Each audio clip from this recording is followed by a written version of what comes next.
Rain whispers against towering spires, carrying echoes of distant battles through the sleeping city. Welcome, dear friend. Come and walk for a while where duty weighs heavier than steel, where every quiet corridor may conceal a dangerous truth, and where even those sworn to defend the light must tread carefully through gathering shadows. Listen closely, for not every legend begins with triumph, and some of the greatest journeys start with a single unanswered question. Let the story unfold before you. The war had reached every corner of the Republic, and even within the soaring towers of the Jedi Temple on Coruscant, peace had become a memory more often discussed than felt.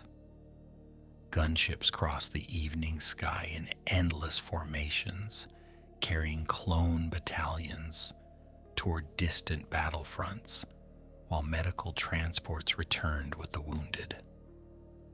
The great halls of the temple no longer echoed with the laughter of younglings at every hour. Instead, they carried hurried footsteps, quiet reports from the front, and the muted voices of masters who bore the weight of countless difficult decisions. Every victory seemed to arrive beside another list of worlds under siege, and every sunrise demanded another sacrifice from those sworn to defend the galaxy. Jedi Knight Kalen Voss had grown accustomed to this rhythm, though he never accepted it as normal. At 28 standard years, he had spent more of his adulthood fighting than meditating, more time aboard Republic cruisers than within the peaceful gardens of the temple. His sandy hair had grown longer than regulations preferred, and a pale scar crossed his right cheek, earned during the liberation of Ord Cestus from separatist occupation. Clone commanders respected him because he never demanded from them what he would not attempt himself. Among the Jedi, however, opinions differed. Some admired his determination. Others quietly wondered whether he trusted his instincts more than the judgment of the Council. That morning began with rain sweeping across the sky lanes of Coruscant, drumming softly against the transparent walls of the temple's meditation chambers.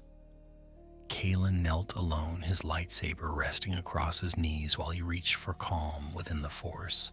Instead of serenity, he found only distant echoes of suffering carried from thousands of battlefields.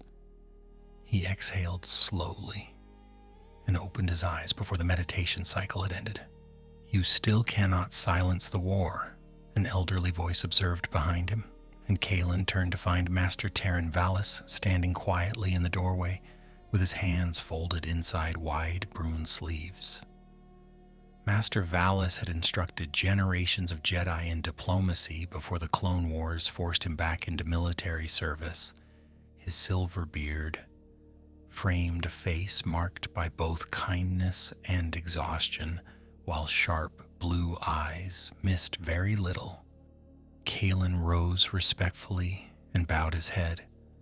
"I was trying to separate my own thoughts from everything else," he admitted. Vallis gave a faint smile that carried no amusement.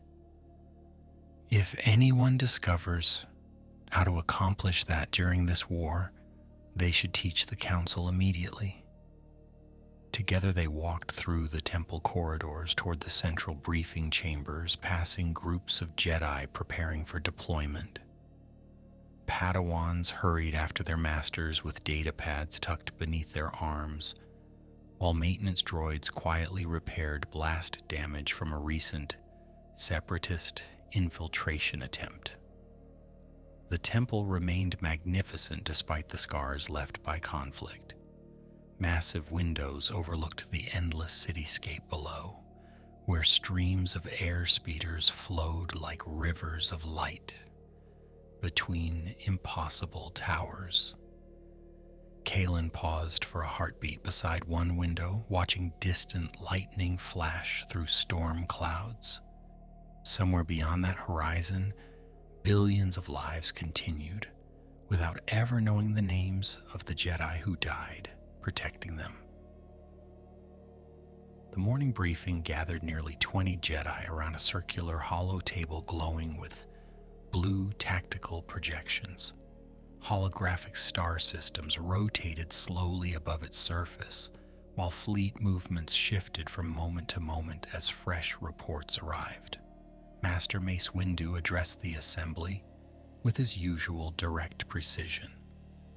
Separatist attacks against Republic supply convoys had increased dramatically across several sectors, threatening entire campaigns along the Outer Rim. Intelligence suggested someone possessed classified military routes known only to high-ranking Republic officers and selected Jedi commanders. That revelation settled heavily over the chamber. Military secrets could not vanish on their own. After the meeting concluded, Kalen lingered beside the hollow table studying the projected convoy routes. Even as other Jedi departed for their assignments, patterns slowly emerged where others might have seen coincidence. Every successful ambush had occurred only after updated navigation schedules left the temple archives. He narrowed his eyes, following invisible connections inside his thoughts until another voice interrupted. "Still chasing puzzles instead of sleep?" asked Jedi Knight Lisa Wren as she approached carrying 2 steaming cups of caf. She offered him one with an easy smile. "You look like someone trying to argue with a star map." Lisa had fought beside Kalen on 3 campaigns, and few people understood him better. She possessed remarkable skill with a lightsaber, though her greatest strength remained her ability to read people before they spoke. Kalen accepted the cup with quiet gratitude. "Someone keeps feeding information to the enemy," he said, lowering his voice despite the empty chamber. "If the reports are accurate, the leak isn't coming from the Senate or the Navy." Lisa's smile faded almost instantly. She glanced toward the closed doors before answering. "Be careful where that thought leads. Accusations inside the temple leave deeper wounds than any battle." Those words lingered in Kalen's mind throughout the afternoon as he entered the temple archives. Towering shelves stretched into shadow, despite the endless glow of suspended data displays. Archive droids moved silently between information terminals, their mechanical voices barely louder than whispers. Jocasta Nu acknowledged Kalen with a polite nod before returning to her work. She trusted diligent researchers and rarely questioned their purpose, provided they respected the sanctity of the archives. Kalen requested convoy authorization records spanning the previous 6 months and settled into hours of careful comparison. The deeper he searched, the stranger the records became. Most access logs followed strict security procedures, exactly as expected, yet several entries carried authorization codes that appeared perfectly valid while leaving no trace of the individual who had used them. Such a thing should have been impossible. Every Jedi accessing restricted military information left an unmistakable record. Kalen enlarged the files again and again, convinced exhaustion had clouded his judgment. The anomaly remained. It was subtle enough to escape casual inspection, but deliberate enough to suggest expert manipulation. As evening settled over Coruscant, Kalen left the archives, carrying only a small encrypted datapad tucked beneath his cloak. He had copied nothing classified beyond the suspicious access records themselves. The temple corridors had grown quieter now, illuminated by warm lights reflecting from polished stone floors. He intended to bring his concerns directly to Master Valis before presenting them to the council. Trust required evidence, and evidence demanded patience. Yet the uneasy feeling in the Force refused to loosen its grip. It whispered not of distant battlefields, but of danger already waiting much closer than he wished to believe. Descending toward the lower communication levels, Kalen noticed 2 temple guards standing outside a secured transmission chamber that normally remained empty after sunset. Their yellow masks concealed every expression, but their rigid posture hinted that someone important occupied the room beyond. Kalen walked past without drawing attention, though instinct urged him to slow his pace. Through the heavy doors came the faintest murmur of conversation before electronic shielding swallowed every sound. One voice carried the calm confidence of a senior Jedi Master. The other was distorted beyond recognition, as though routed through multiple encrypted channels. Kalen continued walking without looking back, yet every instinct sharpened. Whatever business required such secrecy inside the temple itself did not belong to ordinary military affairs. Night finally cloaked the endless city below, filling the skyline with countless rivers of colored light stretching toward the horizon. Kalen stood alone on an open balcony overlooking Coruscant, the rain now reduced to a cool mist drifting across the towers. He removed the datapad from his cloak and stared at its small indicator light, weighing caution against urgency. If he waited too long, more Republic soldiers might die because someone had betrayed them. If he acted too quickly, he might accuse the innocent and fracture what little unity remained within the Jedi Order. Behind him, hidden somewhere within the vast temple, unseen eyes had already begun watching his every move. Kalen remained on the balcony until the last traces of rain vanished into the warm currents, rising from Coruscant's endless cityscape. Thousands of windows glittered beneath him like stars trapped upon the surface of a metallic ocean, each one hiding lives untouched by the secrets now gathering inside the temple. He slipped the encrypted datapad back beneath his robe and turned toward the interior corridors with a decision finally made. Master Valis would hear everything before anyone else. If the evidence proved meaningless, the matter would end quietly. If it did not, then every passing hour might strengthen an enemy already standing within the Republic's heart. The temple had entered its quieter hours, yet silence never truly settled there anymore. Maintenance droids glided through polished halls. Clone messengers delivered sealed reports to the council chambers, and distant training sabers hummed as restless Padawans practiced long after sunset. Kalen moved through familiar passages with measured steps, acknowledging those he passed without lingering in conversation. More than once he noticed another Jedi walking behind him, only to disappear down a side corridor before he reached the next intersection. It meant nothing by itself. Even so, the uneasy current in the Force persisted, brushing against his thoughts like a cold wind slipping beneath a sealed door. When he arrived outside Master Valis's quarters, the door stood partially open. That alone gave him pause. The old master valued discipline, and Kalen had never once seen him leave his chambers unsecured. He pressed the control panel, allowing the door to slide open without resistance, then stepped quietly inside. The room appeared untouched at first glance. Books rested neatly upon carved wooden shelves. A kettle still released faint wisps of steam, and soft lights illuminated a meditation alcove overlooking the city. Only after several careful breaths did Kalen notice that the chair near the window had been pushed back ever so slightly, as though someone had risen from it in sudden haste. "Master," he called softly, unwilling to disturb the silence more than necessary. No answer came.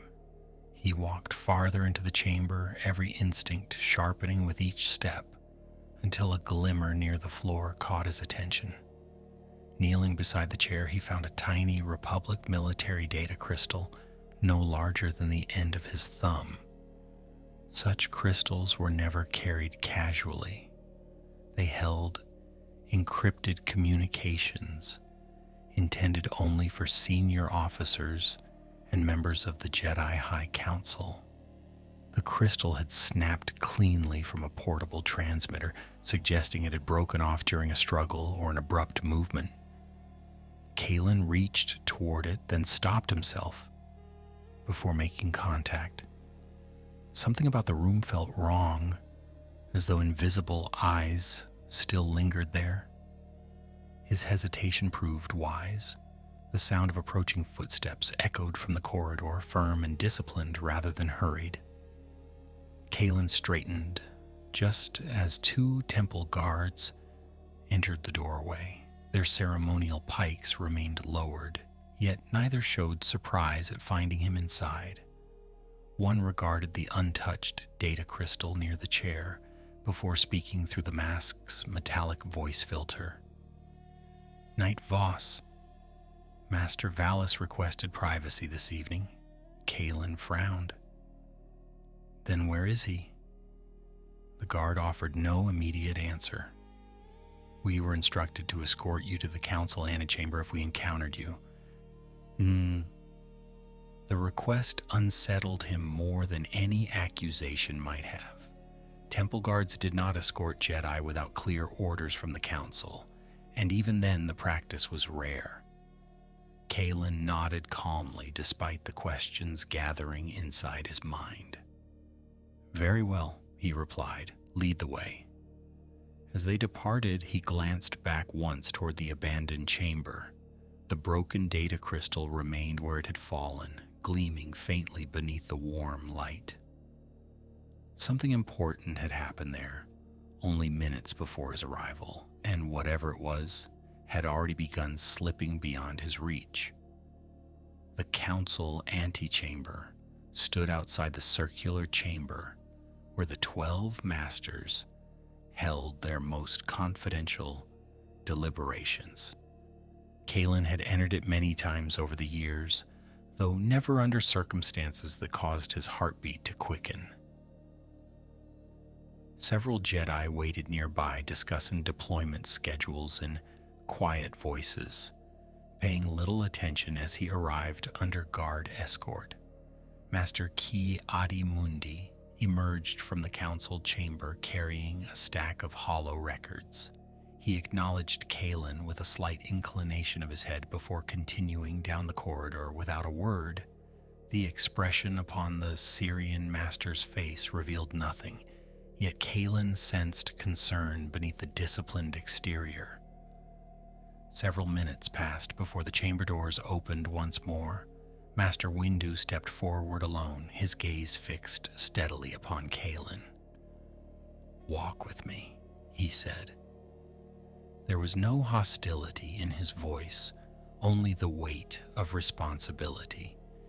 Together they moved into a quieter passage overlooking one of the temple's interior gardens, where moonlight filtered through broad-leafed trees imported from Alderaan decades earlier. Windu folded his hands behind his back before speaking again. "Master Valis cannot presently be located. He departed his quarters shortly before you arrived, according to available reports." Kalen listened carefully, allowing the older Jedi to continue without interruption. "Temple security has begun a discreet search," Windu said. "You trained under Master Valis for many years. Did he mention concerns beyond his normal duties?" Kalen hesitated only briefly. This morning we discussed the strain the war has placed upon the Order. Nothing more. That answer remained technically true, though not complete. He had intended to reveal the suspicious archive records only after speaking privately with Valis. Now uncertainty clouded every possible course. Revealing incomplete evidence before understanding its meaning might do more harm than good. Windu studied him for several silent moments. The Master had earned a reputation across the Republic for seeing through deception with unsettling precision. "If you recall anything further," he said at last, "inform the Council immediately." Kalen bowed respectfully. "I will." The conversation ended there, yet as Windu departed, another figure emerged from the adjoining hallway. Master Darius Solon inclined his head with measured courtesy, his dark robes immaculate despite the late hour.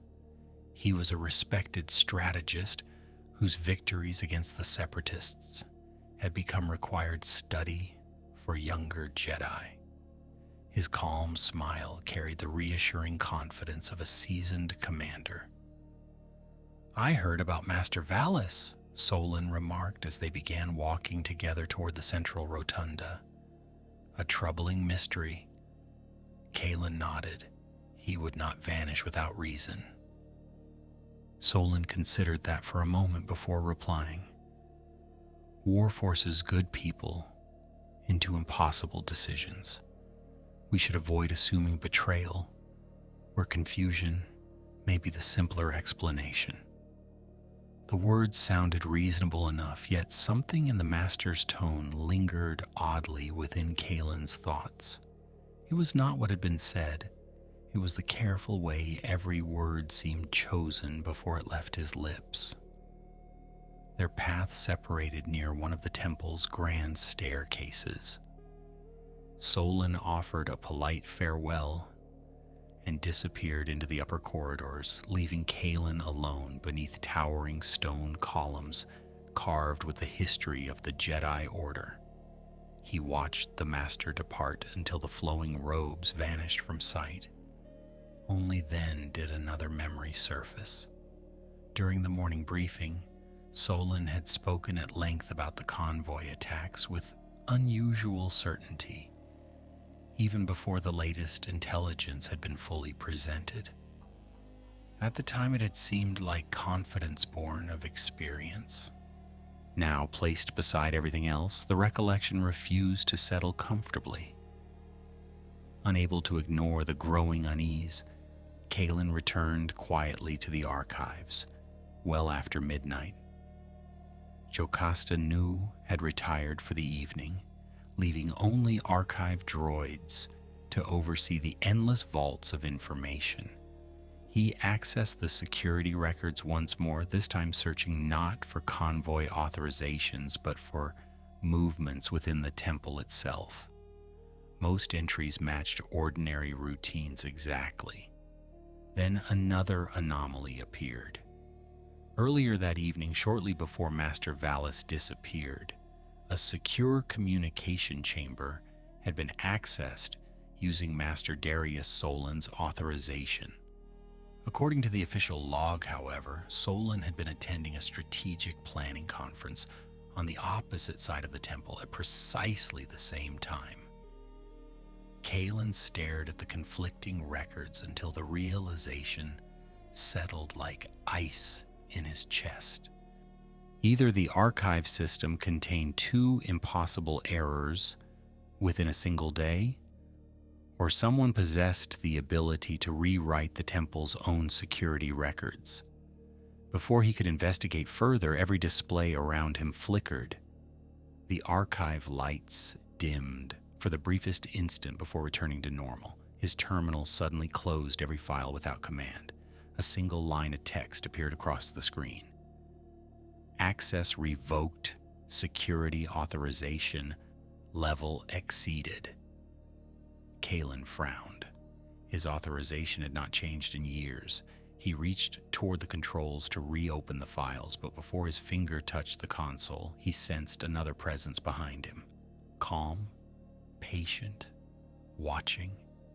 He turned slowly to find a cloaked figure standing motionless between the towering shelves, hidden almost entirely in shadow, except for the faint reflection of light across familiar Jedi robes. Kalen instinctively stepped away from the archive terminal, his hand lowering toward the lightsaber clipped to his belt. Without quite touching it, the figure remained still between the towering shelves, allowing the silence to stretch until it became almost unbearable. Rows of illuminated data crystals cast pale bands of blue light across the polished floor, revealing only fragments of the stranger's face beneath the hood. Then the figure raised both empty hands in a slow, peaceful gesture. "If I intended to fight you," the quiet voice said, "the conversation would already be over." Relief mixed with surprise as Kalen recognized Jedi Knight Lisa Wren. She lowered her hood, though the concern in her green eyes remained. "You've been asking dangerous questions," she said, glancing toward the inactive terminal. "Temple security has been reviewing every archive request made today." Kalen frowned. "Since when does searching military records become dangerous?" Lisa folded her arms, her expression hardening. "Since someone instructed the security office to flag every inquiry involving convoy intelligence. Your name reached that list less than an hour ago." She spoke calmly, yet every word carried the weight of a warning she wished she did not have to deliver. Kalen quickly explained everything he had discovered, beginning with the missing authorization records and ending with Master Valis's empty quarters. He spoke in measured detail, omitting nothing now that events had clearly moved beyond ordinary suspicion. Lisa listened without interruption, though twice she glanced uneasily toward the archive entrance, as if expecting company. When he finished, she remained silent for several breaths. Finally, she said, "If you're right, someone inside the temple has already realized you're following the trail." Kalen nodded grimly. "And whoever erased those records knows exactly how close I came." Lisa walked to the abandoned terminal and attempted to reopen the security files herself. The system refused immediately, displaying the same authorization warning before, locking her access as well. She frowned at the screen. "That shouldn't happen. Our clearance levels are nearly identical." Kalen studied the message more carefully. "Someone didn't simply deny access. They changed the classification after I viewed the records." The realization settled heavily between them. It meant the manipulation had occurred in real time. Whoever controlled the archive permissions either monitored every sensitive search or possessed influence over those who did. Neither of them noticed the small reconnaissance probe until it drifted silently past the end of the aisle. The spherical droid hovered only for an instant before disappearing into the neighboring rows of archive shelves. Kalen caught only the faint reflection of its optical sensor as it vanished. Lisa's posture stiffened immediately. "That isn't an archive droid." She reached for her comlink. Static answered instead of a signal. Someone had jammed local communications. Kalen extinguished the terminal display with a quick command. "We leave. Now." They moved swiftly through the immense archive corridors, avoiding the main walkways in favor of narrower maintenance passages known mostly to librarians and service droids. Every intersection felt heavier than the last. Somewhere behind them came the distant hum of repulsors, followed by mechanical clicks that echoed through the shelves. More than one probe droid had entered the archives. Kalen resisted the urge to run. Running attracted attention. Calm movement offered at least the illusion of belonging, though every instinct urged greater speed. They had nearly reached a side exit when 3 temple guards appeared ahead, their golden masks gleaming beneath the overhead lights. Each carried a ceremonial pike held upright, neither aggressive nor relaxed. One stepped forward. "Knight Voss, Knight Ren, you are requested to accompany us." The phrasing remained formal, yet something about it felt rehearsed. Kalen exchanged a brief glance with Lysa before answering. "Requested by whom?" The guard replied without hesitation. "Master Darius Solon, acting under authority delegated by the Council regarding an ongoing security investigation."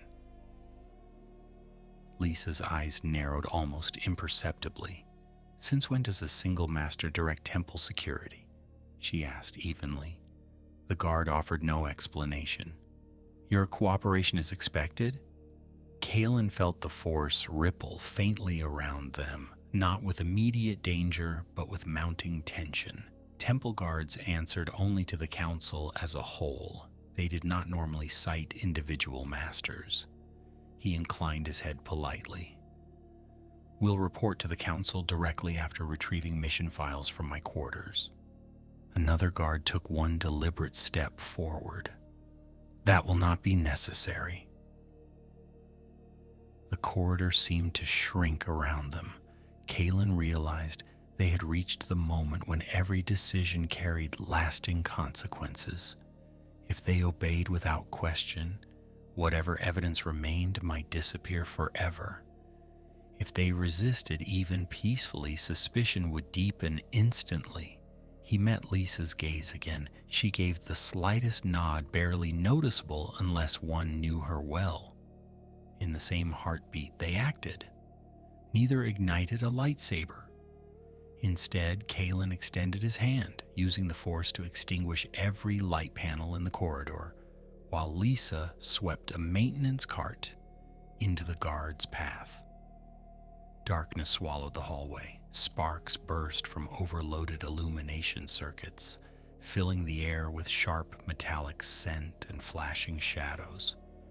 The guards reacted instantly, activating the bright electro-staff emitters built into their ceremonial pikes. Yet those brilliant weapons only deepened the confusion by throwing wild reflections across polished walls. Kalen and Lisa moved without striking anyone, guided by memory and the Force through a narrow service hatch concealed behind an equipment alcove. By the time emergency lighting restored a dim crimson glow, they had already disappeared into the maintenance tunnels beneath the temple. The tunnels formed an overlooked world beneath the grandeur above. Thick power conduits lined curved walls. Coolant pipes released soft clouds of steam, and small repair droids scurried along magnetic rails, carrying replacement components toward distant systems. The air smelled of machine oil rather than incense, and the constant vibration of enormous generators pulsed through the floor. Lisa slowed only after several minutes, listening carefully for pursuit. "They'll seal the exit soon," she whispered. Kalen nodded. "Then we reach my quarters before they do." His quarters occupied a residential wing reserved for Jedi Knights between deployments. Reaching them required emerging briefly into ordinary temple corridors, and they timed their movement carefully between patrols. Fortune favored them for the moment. Kalen entered his room quickly, retrieving only what could fit beneath his robe: spare power cells, emergency ration bars, a compact field med kit, and the original encrypted datapad containing the suspicious archive records. He hesitated before a small wooden shelf holding a hollow photo taken years earlier after his knighting ceremony. Master Valis stood beside him in the image, smiling with unmistakable pride. Kalen looked at it only once before placing it carefully inside his satchel. A soft chime echoed through the quarters.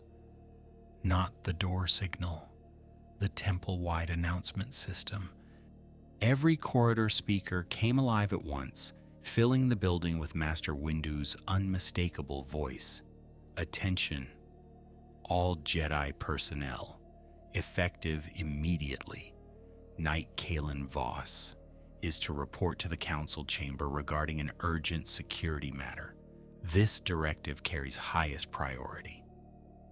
The announcement ended after only a few seconds. Another followed almost immediately.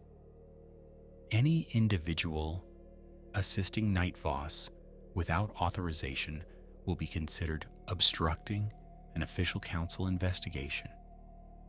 Silence settled over the room after the broadcast ended. Lisa stared toward the ceiling as though hoping another explanation might follow. None came. Kalen closed his satchel slowly. "That isn't an arrest order," he observed. Lisa answered with quiet certainty. "Not yet." She moved toward the doorway and checked the corridor through the narrow security panel. Clone troopers had entered the residential wing. White armor gleamed beneath the temple lights as they advanced in disciplined formation beside several temple guards. Whatever investigation had begun only hours earlier was accelerating with frightening speed. Kalen drew a slow breath, steadying his thoughts despite the tightening net around them. Somewhere inside the temple, Master Valis had vanished. Archive records had been altered while he watched. Security systems now treated him as a suspect, and soldiers who had once fought beside him were approaching under official orders. None of it happened by chance. Someone with immense authority had arranged every step with extraordinary precision.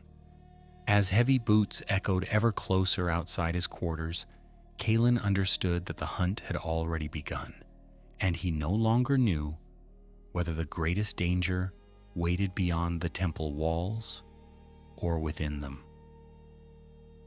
The rhythmic march of clone troopers drew steadily nearer, each synchronized footstep echoing through the residential wing with mechanical precision. Kalen extinguished the room's lights and motioned for Lisa to remain silent.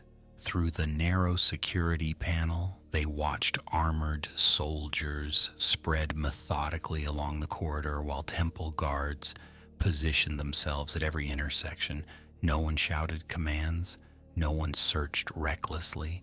Whoever directed the operation expected discipline rather than resistance, as though they believed their quarry had nowhere left to run.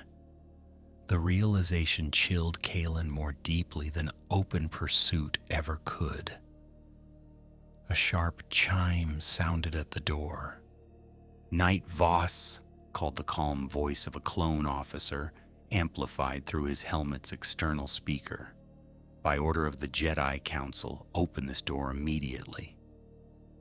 Kalen recognized the voice at once. It belonged to Commander Holt, a veteran officer who had served beside him during the campaign on Christophsis.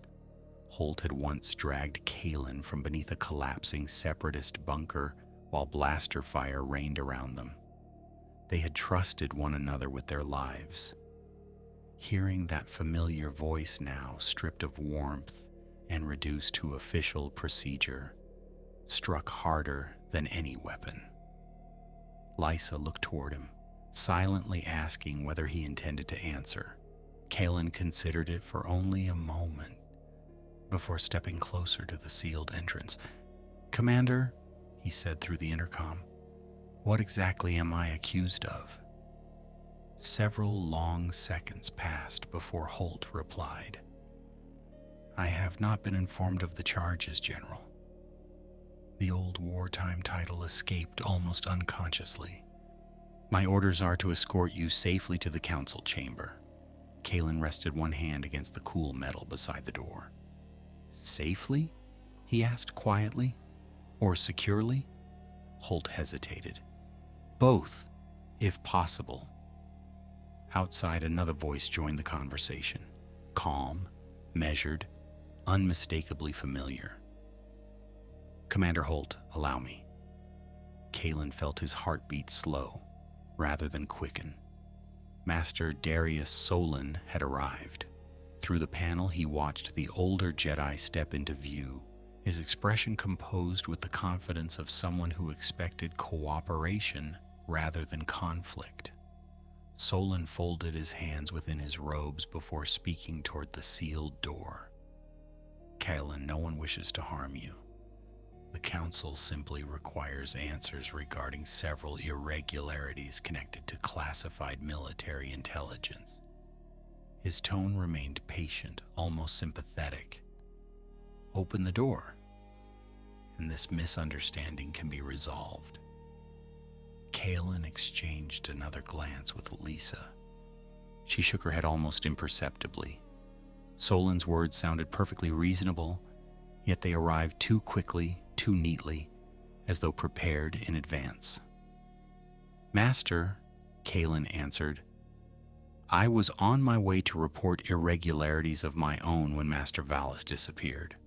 Where is he? Silence greeted the question. Even the clones outside seemed to wait. Finally, Solon replied, That is precisely what the Council hopes you can explain. The trap revealed itself with elegant simplicity. Kalen closed his eyes briefly, letting the implication settle. They intended to place Master Valis's disappearance alongside Kalen's investigation, allowing suspicion to flow naturally toward the one person asking inconvenient questions. It required no forged evidence, only carefully arranged circumstances, and the authority to guide assumptions before facts emerged. Lisa whispered, He's already shaping the story. Kalen nodded once. And if we surrender now, we'll never control what happens next. The quarters possessed one forgotten advantage. During the early years of the war, emergency escape routes had been added to several residential wings in case the temple came under direct assault. Most Jedi never used them, and many younger knights barely remembered they existed. Kalen knelt beside a storage cabinet and removed it from the wall, revealing a narrow maintenance hatch hidden behind reinforced panels. Dust coated the locking mechanism. No one had opened it in years. With a quiet hiss, the hatch slid aside just wide enough for a single person to pass. Before leaving, Kalen activated the room's internal communication system. Commander Holt, he called once more. You know me? The officer answered immediately. I do, General. Kalen drew a slow breath. If I intended treason, I could have disappeared days ago. Remember that before you believe everything you're told. Holt remained silent. No denial came, no agreement either. Yet Kalen sensed uncertainty behind the soldier's disciplined restraint. It was a small thing, but in times like these, doubt could become as valuable as certainty. Moments later, the door exploded inward under controlled breaching charges. Clone troopers entered in flawless formation, blasters raised but carefully disciplined. They found only an empty room illuminated by the pale glow of abandoned lights. Commander Holt crossed the threshold first, his helmet turning slowly as he surveyed the untouched furnishings. The hidden hatch stood open behind the displaced cabinet. One trooper knelt beside it. Fresh disturbance, sir. Holt stared at the narrow opening for several seconds before giving the inevitable order. Seal every lower access corridor. he's heading beneath the temple. Far below, Kaylin and Lisa hurried through cramped service passages where enormous ventilation shafts roared like distant storms. The tunnels twisted beneath the foundations of the temple before connecting to Coruscant's sprawling infrastructure. Ancient stone gradually gave way to exposed durasteel supports blackened by decades of maintenance work. Here, the grandeur of the Jedi Order disappeared entirely, replaced by pipes, conduits, and humming reactor systems that kept the great temple alive. The air grew warmer with every level they descended, carrying the smell of ozone and heated metal. Eventually, the passage opened into an abandoned transit platform that had once connected the temple to secure Republic facilities before newer systems replaced it. Dust blanketed the rails, and broken lighting strips left much of the station in shadow. Kaylin approached an inactive terminal, hoping to access old transport schedules. Instead, he found something far more disturbing. The terminal had been activated recently.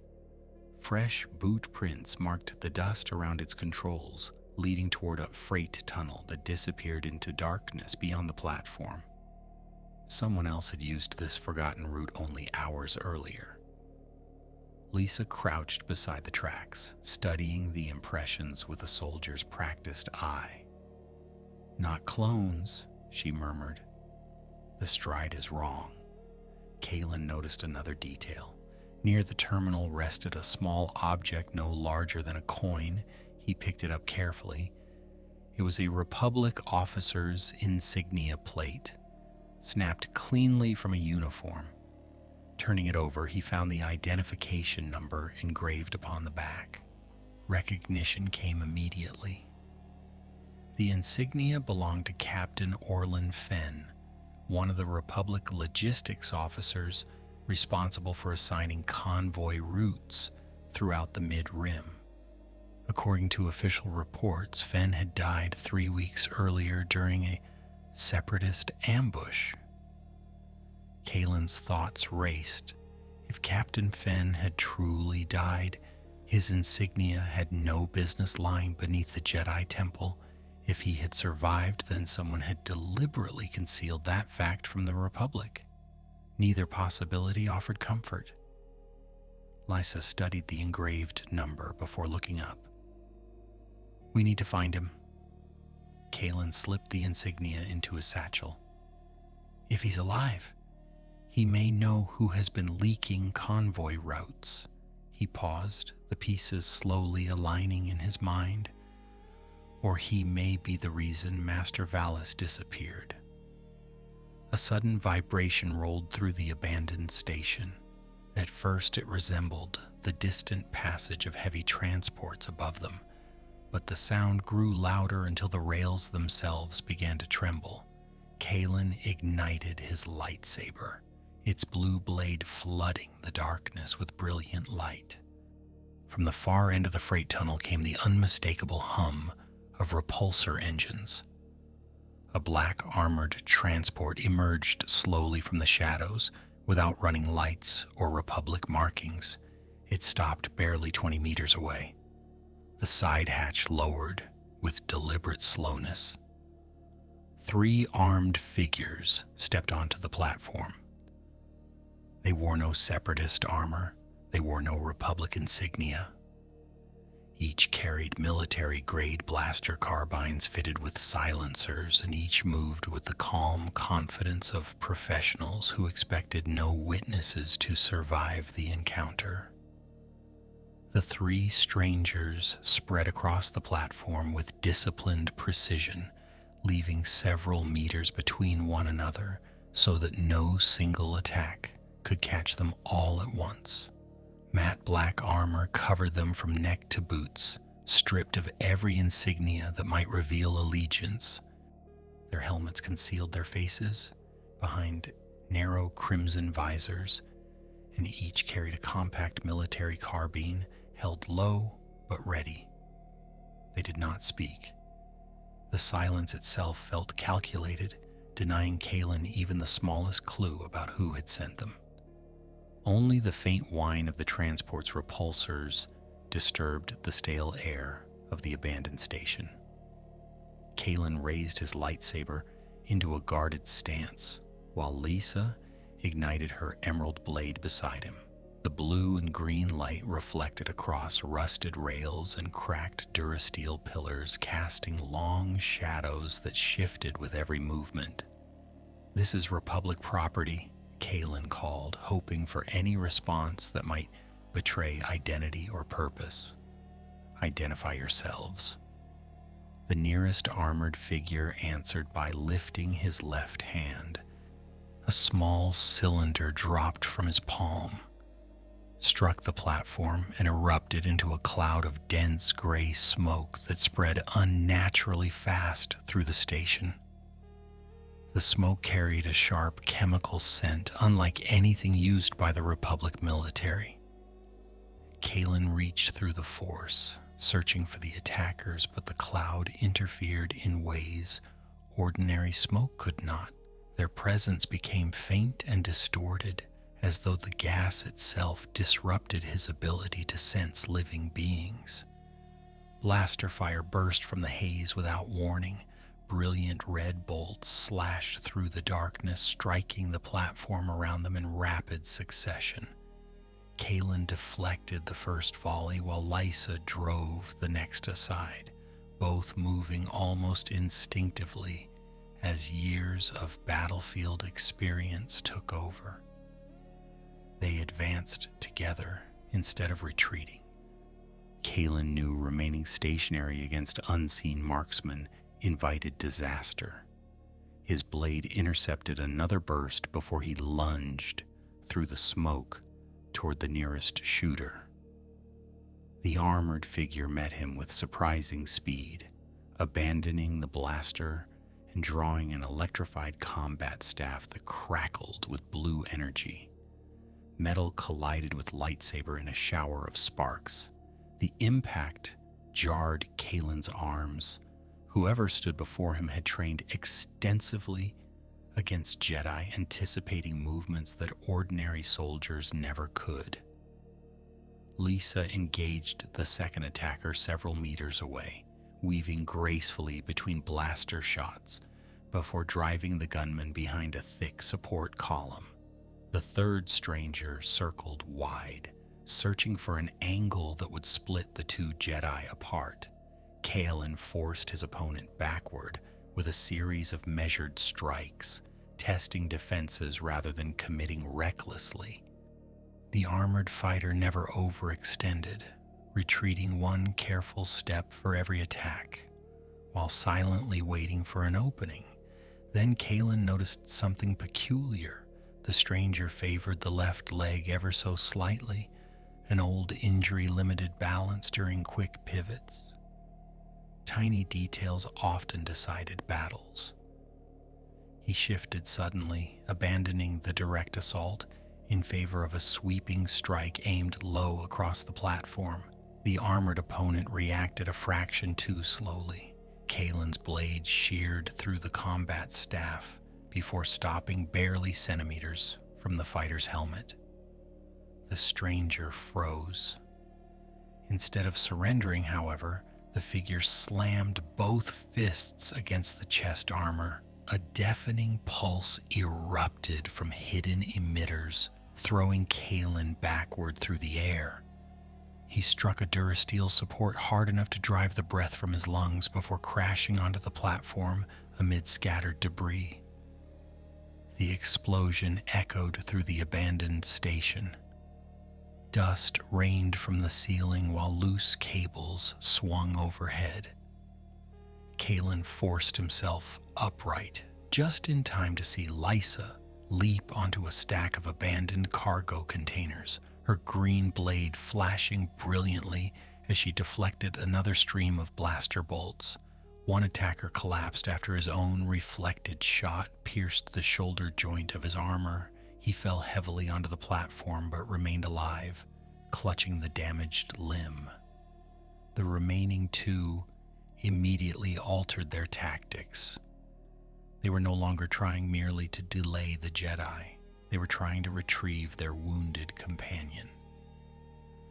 "Don't let them reach the transport," Lysa shouted, driving one gunman back with an aggressive series of strikes. Kalen sprinted toward the black vehicle instead. If these soldiers escaped, they would take every answer with them. The transport's engines roared louder as he approached, preparing for immediate departure.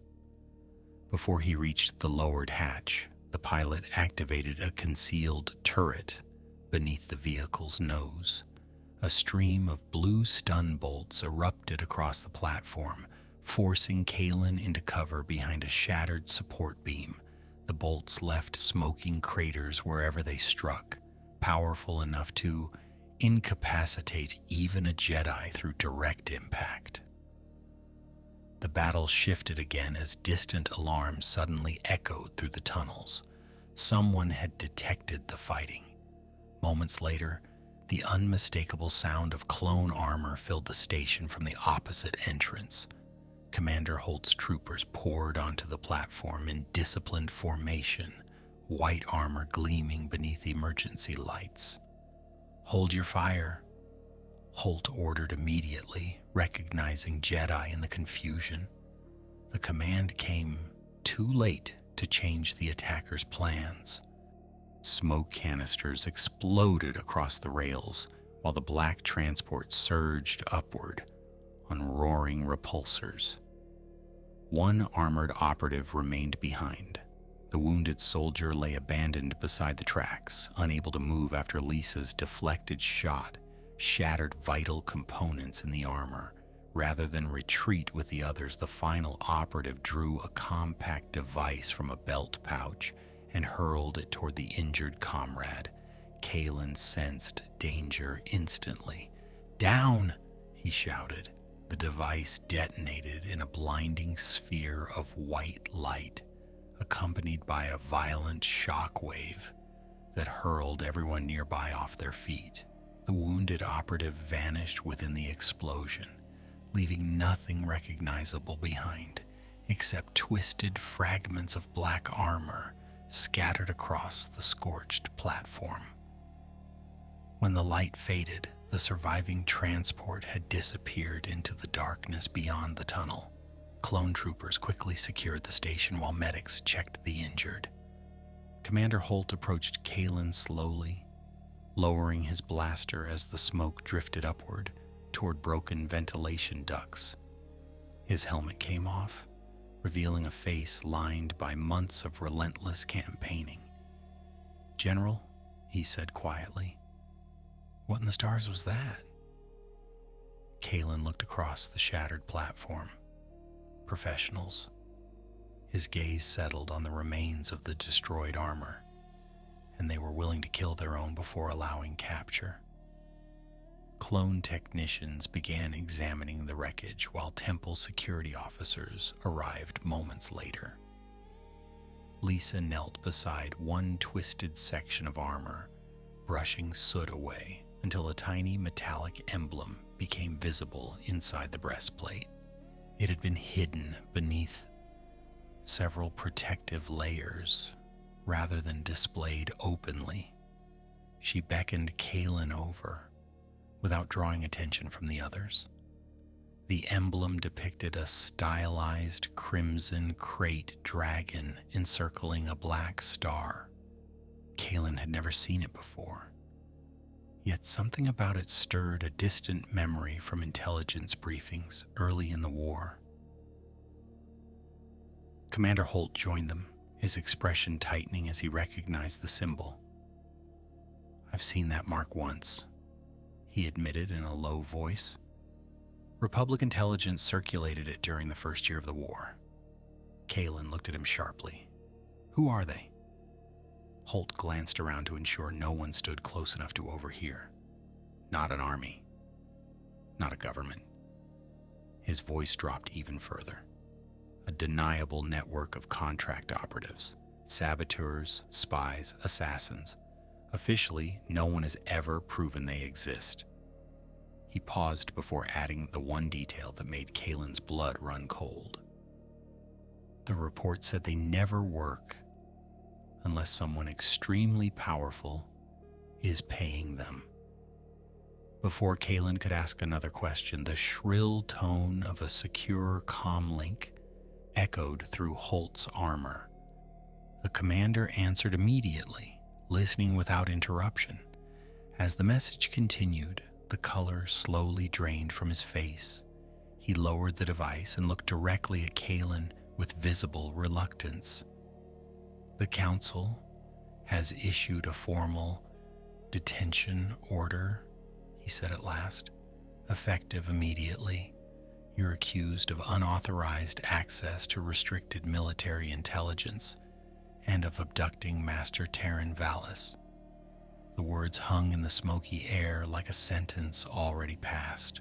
Around them, clone troopers quietly tightened their formation, and Kalen realized the circle closing around him had just become far more difficult to escape.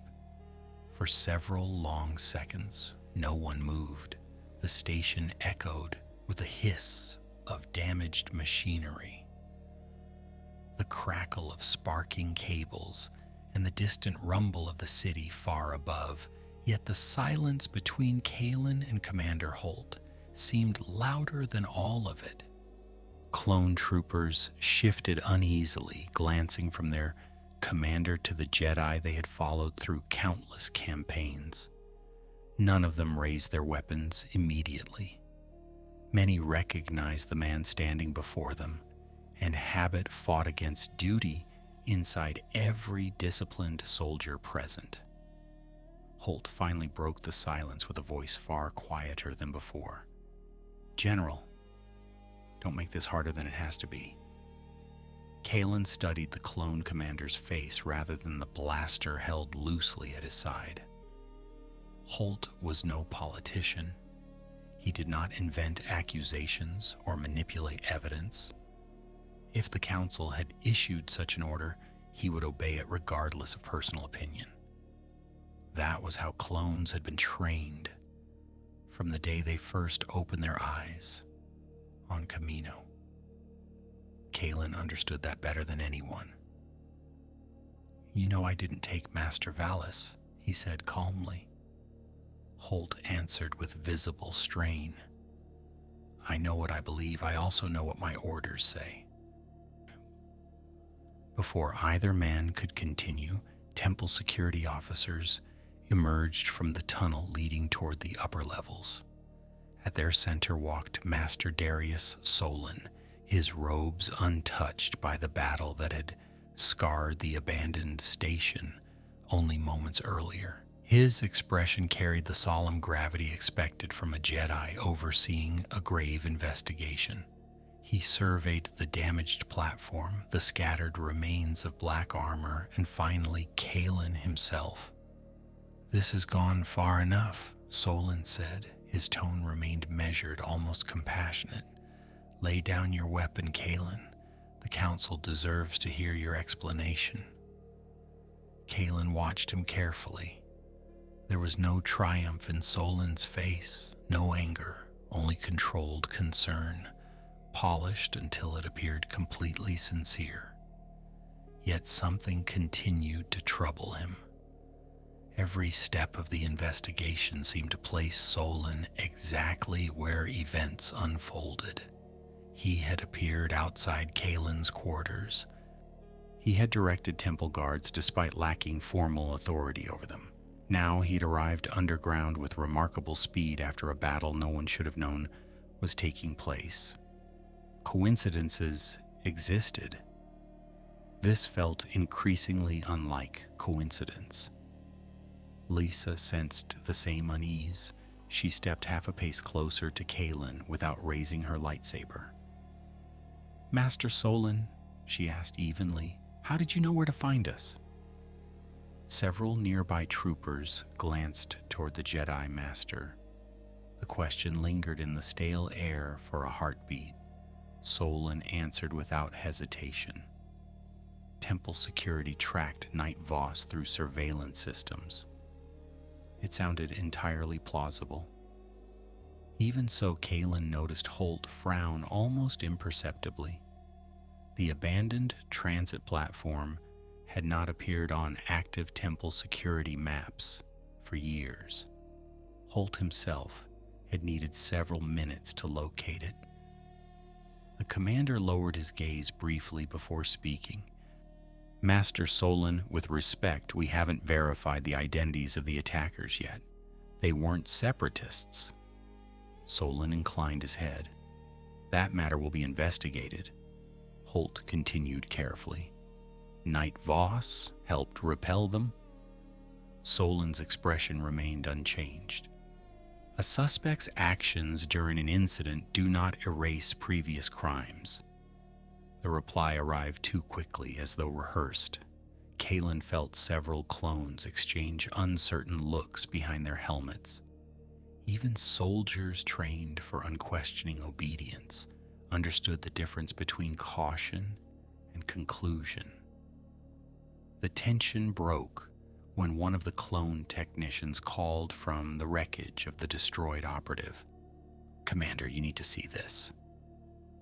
Holt walked over immediately, joined by Kalen, Lysa, and several security officers.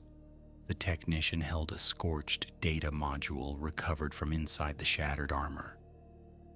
"The memory core survived the blast," he explained. "Barely." He connected the damaged device to a portable Republic reader. The screen flickered violently before stabilizing. Corrupted symbols scrolled across the display, most unreadable. Then a single encrypted transmission emerged intact enough to identify its destination. Every face around the terminal grew still. The message had been addressed to a secure communications relay inside the Jedi Temple. Not the Senate, not Republic intelligence, the Jedi Temple itself.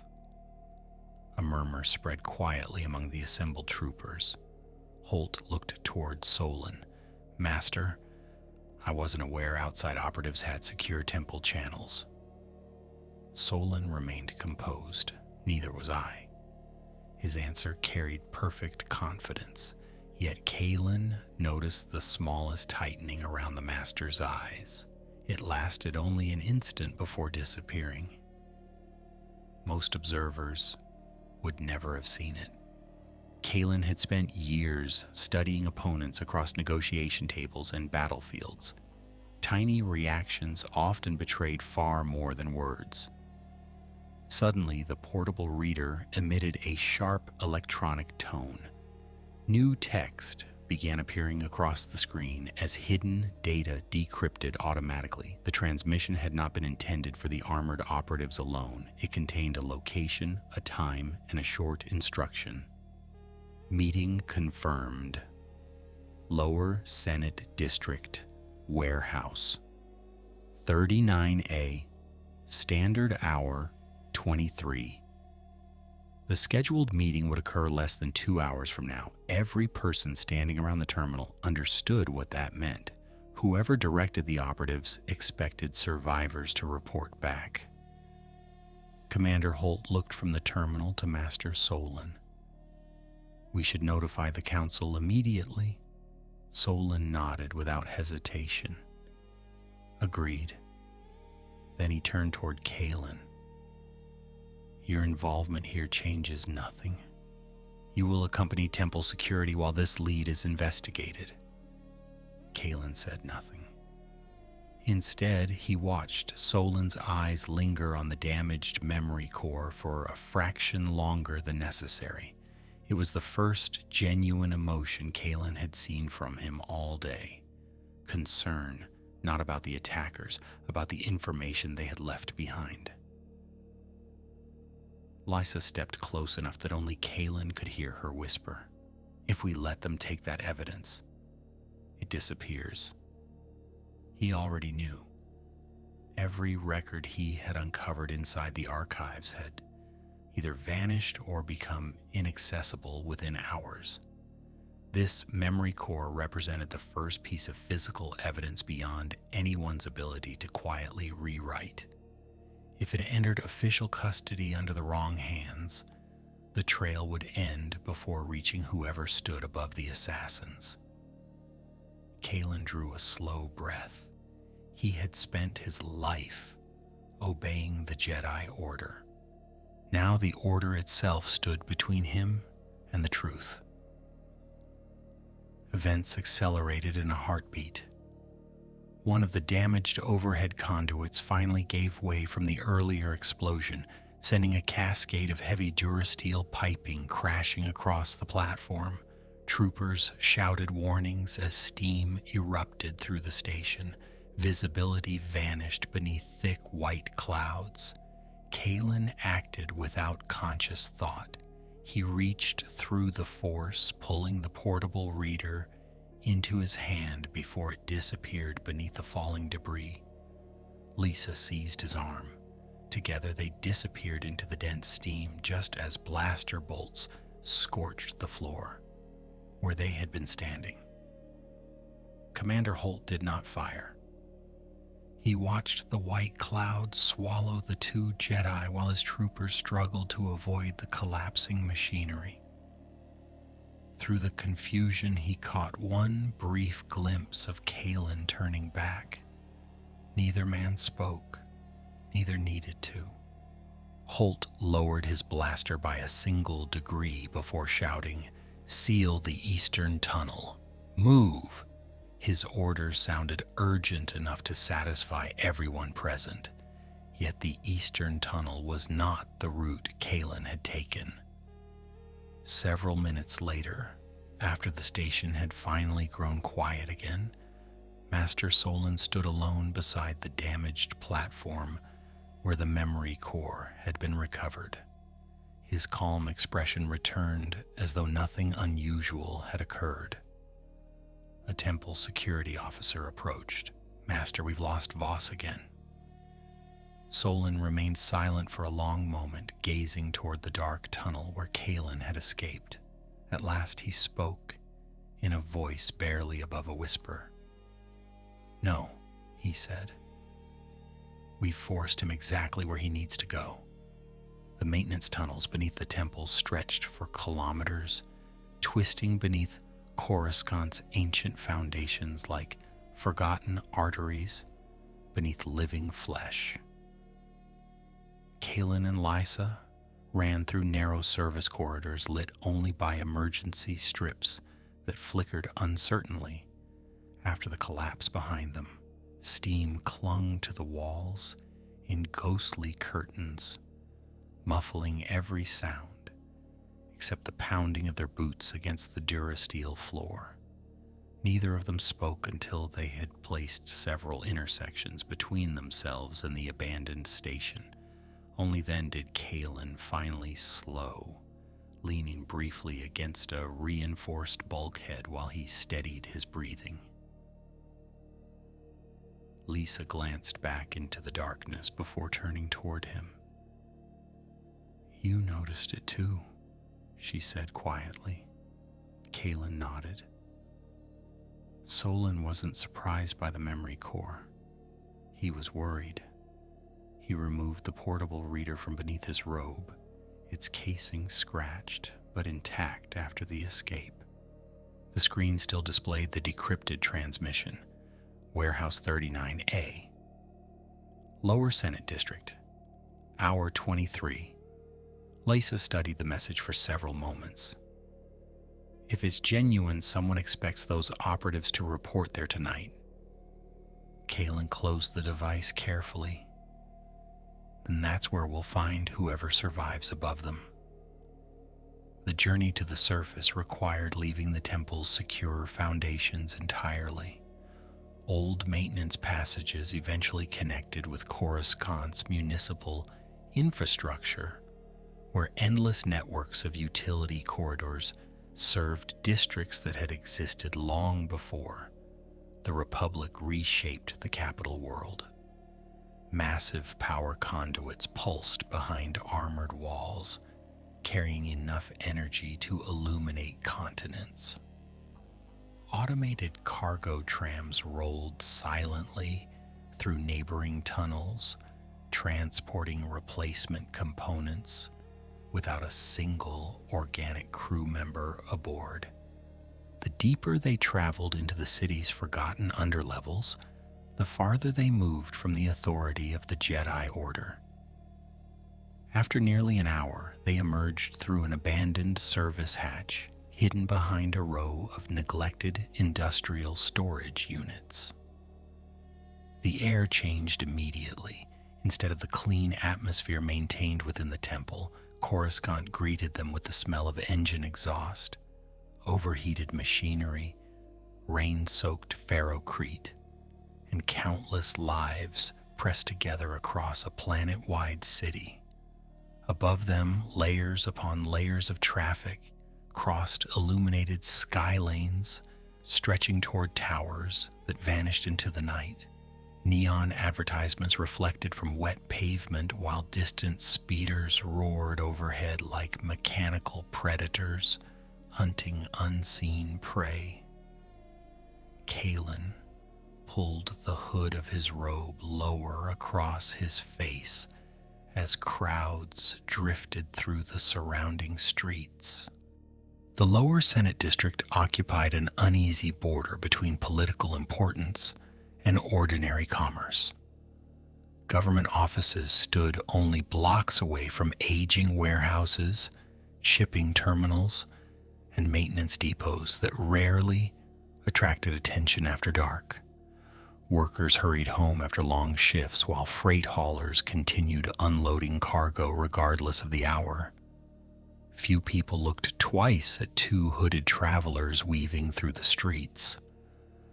On Coruscant, anonymity often depended less upon disguise than upon becoming one more face among trillions. They entered a small public transit terminal where outdated city maps remained displayed along one cracked Durasteel wall. Lysa traced the district grid with one finger until she found the warehouse registry. 39A, she murmured. Old freight storage near the Maglev Canal. Kalen memorized the route before stepping away from the display. As they crossed the terminal, a news broadcast played across suspended holo screens. A Republic correspondent reported increased security around the Jedi Temple, while images of clone patrols filled the screen.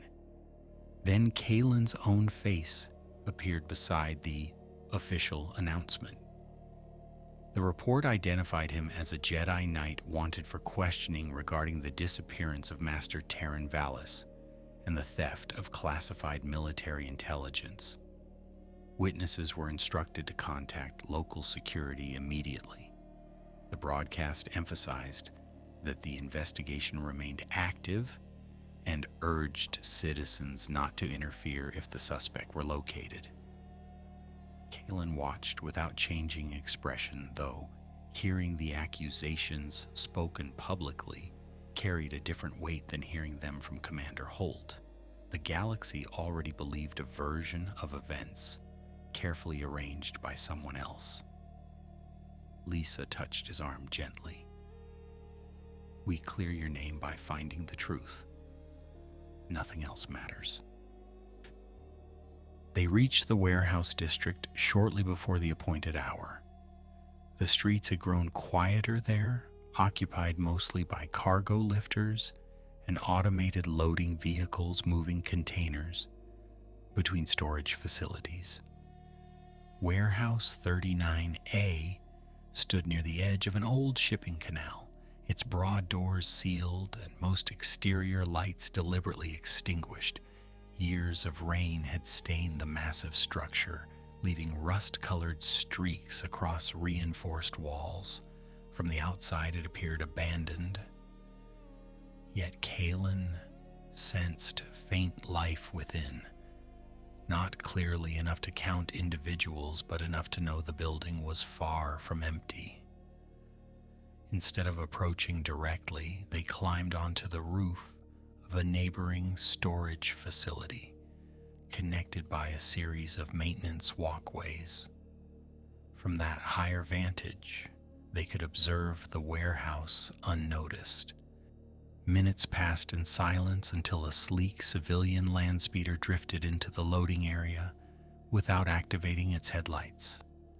The vehicle stopped beside a side entrance rather than the main cargo doors. A lone figure emerged, dressed in an ordinary merchant's cloak and carrying a small metal case.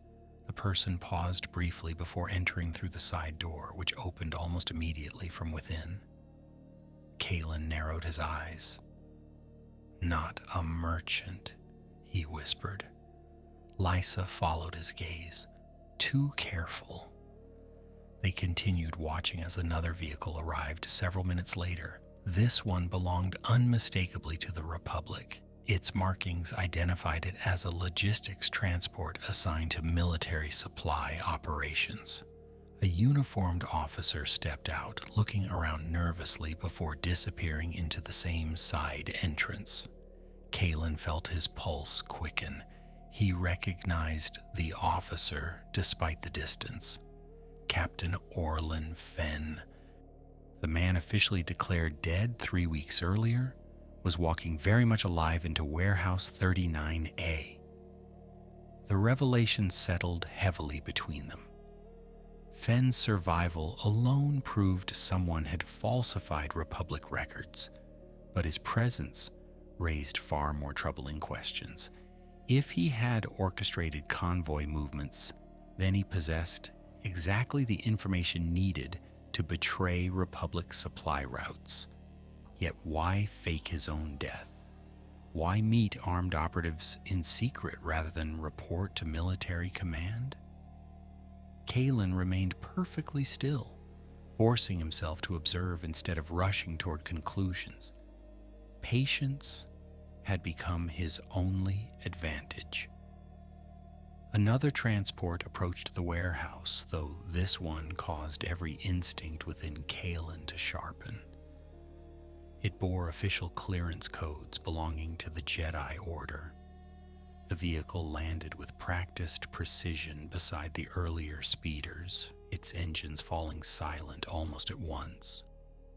The side hatch lowered. A tall figure descended slowly, wrapped in familiar brown Jedi robes. Even from across the canal, there could be no mistake.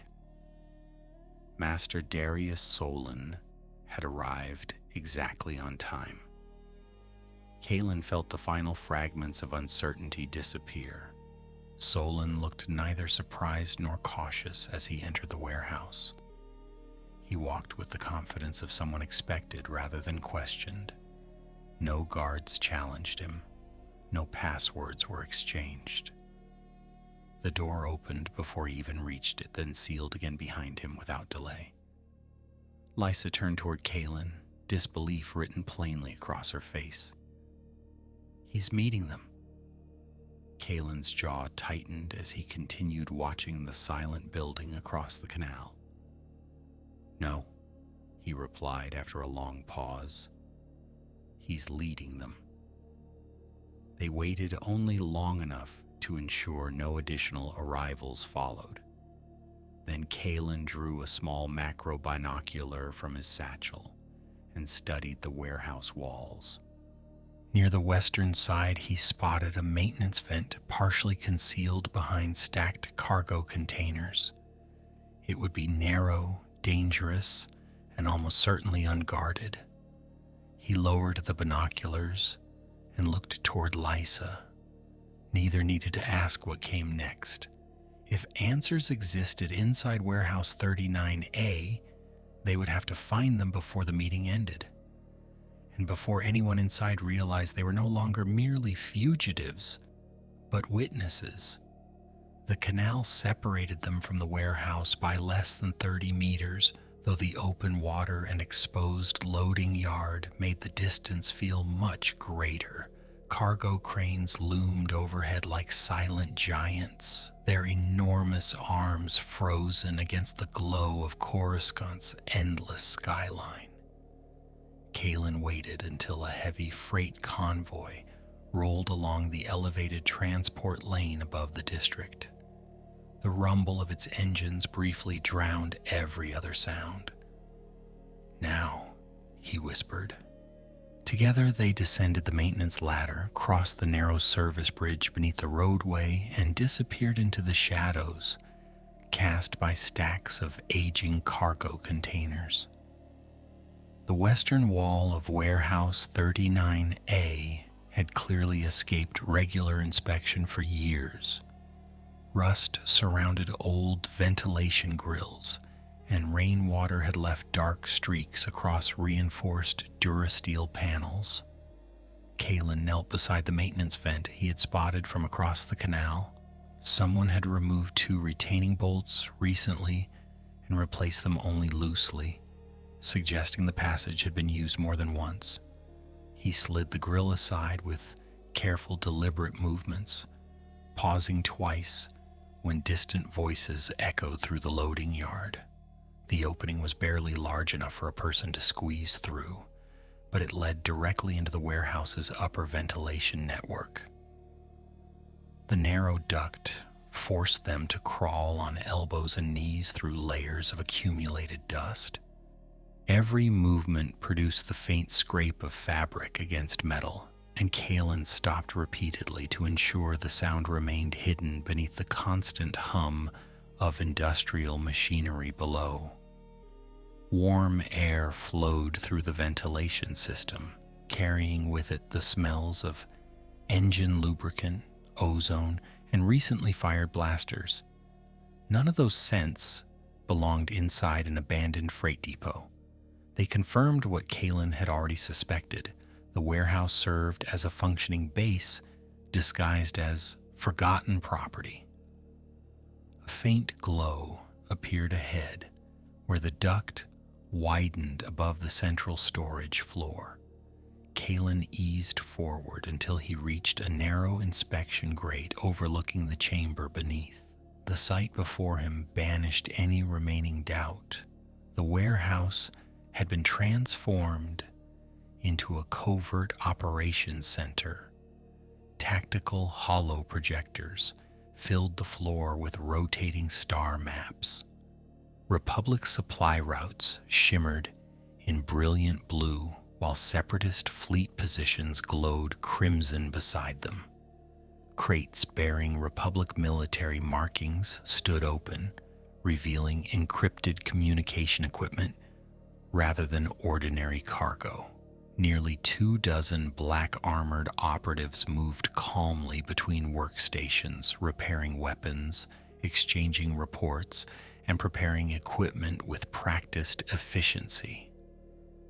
Near the center of the chamber stood Captain Orlin Fenn. The logistics officer no longer wore his Republic uniform. Instead, he had exchanged it for plain civilian clothing beneath a utility vest. Though his posture still reflected years of military discipline, he placed several fresh data cylinders onto a holographic table while speaking to another operative whose face remained hidden beneath a helmet. Kalen studied every movement carefully. Fenn appeared nervous. He glanced toward the entrance more often than anyone else, wiping perspiration from his forehead despite the cool air circulating through the building. Whatever role he played, confidence no longer accompanied it.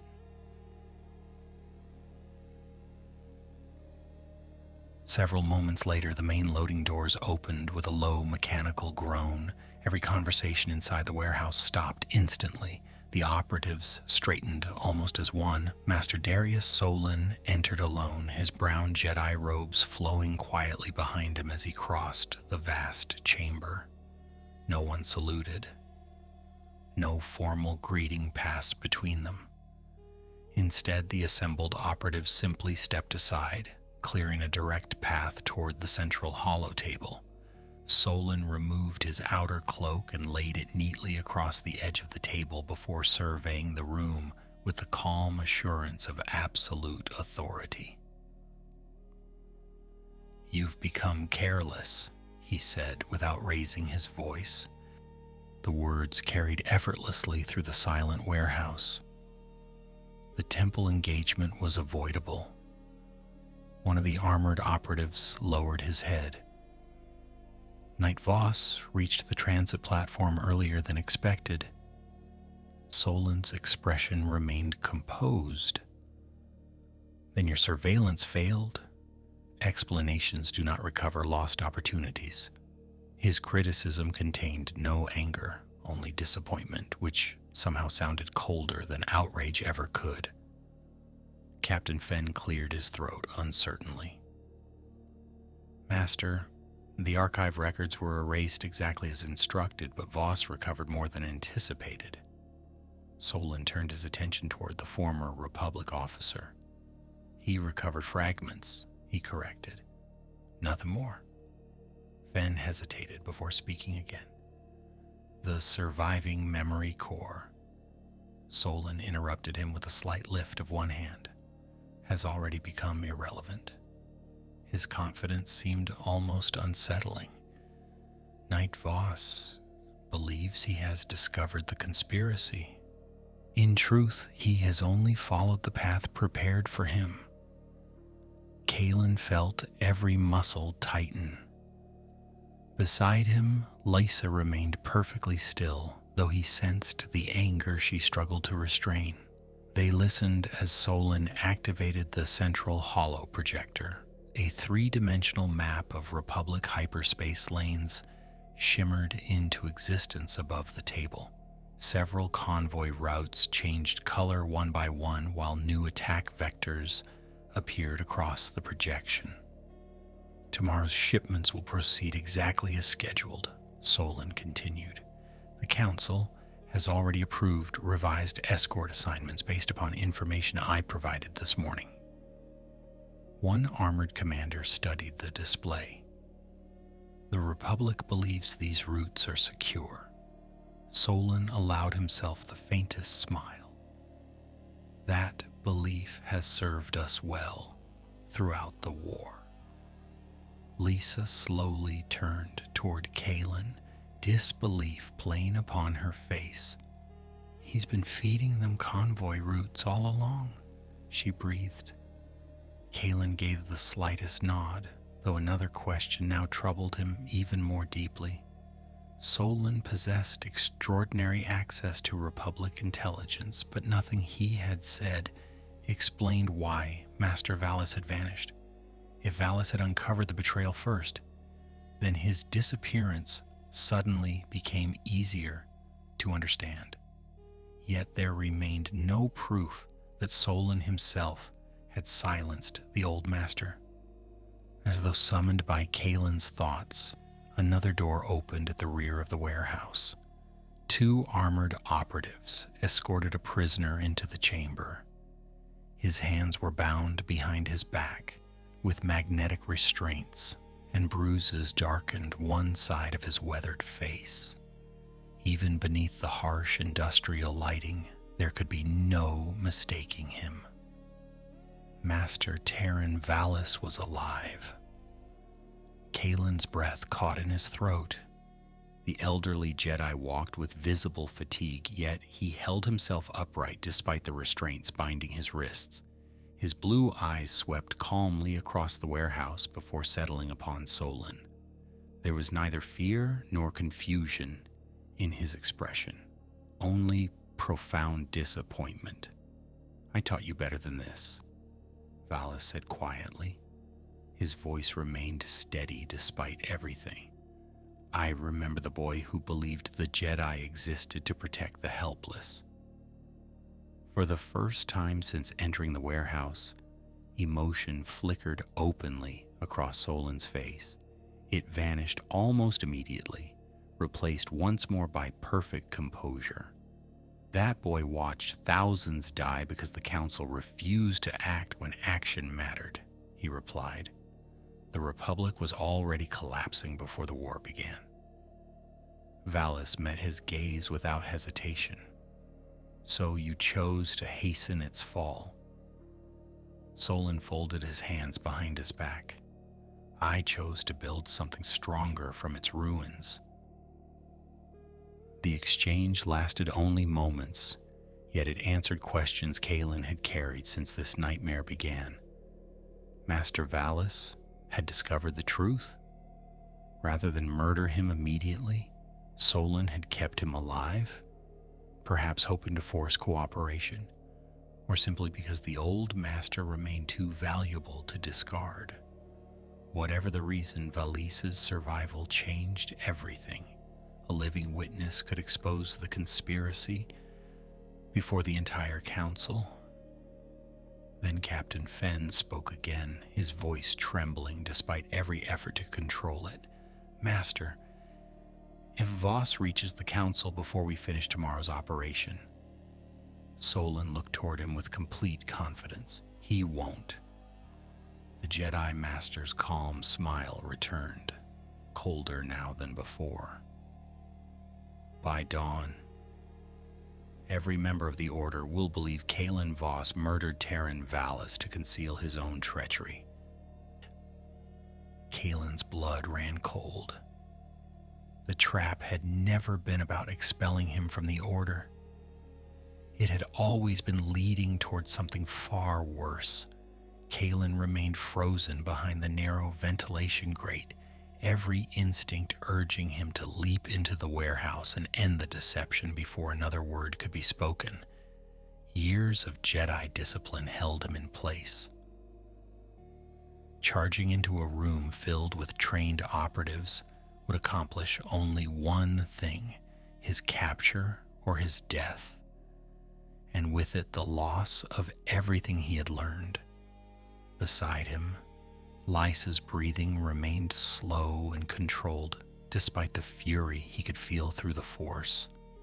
Below them, Master Valis stood surrounded by enemies, yet displayed more composure than anyone else in the chamber. Solon paced slowly around the central hollow table, studying the glowing hyperspace routes, as though discussing nothing more significant than supply schedules. "The council has become predictable," he said. "Present them with enough carefully arranged evidence, and they will reach the conclusion you require without realizing they were guided there." One of the armored commanders inclined his helmet. "The forged transmission records have already been distributed." Solon nodded with quiet satisfaction. "Excellent. By morning, every official report will show Knight Voss communicating with Separatist agents during the weeks preceding Master Valis's disappearance. The investigation will appear thorough, because every document will support every other document." Captain Fenn shifted uneasily where he stood beside the table. Sweat glistened across his forehead, despite the cool warehouse air. "And if someone examines the original archive logs?" he asked cautiously. Solon's expression hardened by the smallest degree. "There are no original logs anymore." His voice remained calm, but it now carried unmistakable warning. "You were paid to ensure that fact." Fenn swallowed before lowering his eyes. "Yes, Master." Kalen studied the logistics officer carefully. The man no longer resembled a willing conspirator. He looked like someone trapped inside a bargain that had long ago become impossible to escape. Master Valis raised his bound hands as far as the magnetic restraints allowed. "You underestimate the truth," he said. "It has a way of surviving even the most careful lies." Solon turned toward his former mentor, and for a heartbeat, genuine sadness crossed his features. "Truth survives only when someone lives to tell it," he replied quietly. "The Republic believes you vanished 3 days ago. Soon, it will believe Kalen killed you to silence a witness. The Council will mourn your death while condemning the one student you always defended." Valis did not flinch. "You still hesitate. Otherwise, I would already be dead." The words struck with unexpected force. Several operatives exchanged uncertain glances. Even Fenn looked toward Solon with renewed curiosity. The Jedi Master remained silent for several moments before answering. I offered you the opportunity to stand aside. You refused? Valis gave the faintest smile despite the bruises upon his face, because I still believed there was good left in you. Solon looked away. Belief does not change history. The exchange revealed more than either man intended. Solon had not acted out of blind cruelty. Somewhere beneath his careful control, remnants of the Jedi he had once been still lingered, though buried beneath years of calculated betrayal. Lysa leaned close enough for only Kalen to hear. We can't leave him here. Kalen nodded almost imperceptibly. No. His eyes swept across the warehouse, measuring distances, counting guards, identifying exits, searching for weakness. Nearly 24 operatives occupied the main floor. 4 guarded the loading doors. 2 monitored the communications consoles. Another pair stood beside Valis with blaster carbines held ready. The odds favored no rescue, yet waiting guaranteed disaster. Once Solon departed, Valis would almost certainly be moved again, perhaps somewhere no one would ever find him. Kalen's attention settled upon the warehouse power system. Thick energy conduits descended from the ceiling into a distribution junction mounted high along the eastern wall. Every holographic projector, security system, and communications array depended upon that single relay. Years of combat had taught him to recognize critical infrastructure almost instinctively. He quietly pointed toward it. Lysa followed his gaze and understood immediately. A total power failure would plunge the building into darkness and confusion. It would also disable the magnetic restraints holding Valis, at least for a few precious seconds before backup generators activated. Before either could move, another unexpected voice echoed through the warehouse. Master Solon. The speaker emerged from a side office carrying a sealed data pad. He wore ordinary civilian clothing rather than armor, yet his posture marked him as military. We've intercepted additional temple communications. Solon accepted the data pad without comment and scanned its contents. For the first time that evening, surprise reached his eyes. Interesting, he murmured. Captain Fenn looked up nervously. What is it? Solon closed the data pad. Commander Holt has delayed the search perimeter twice despite clear orders.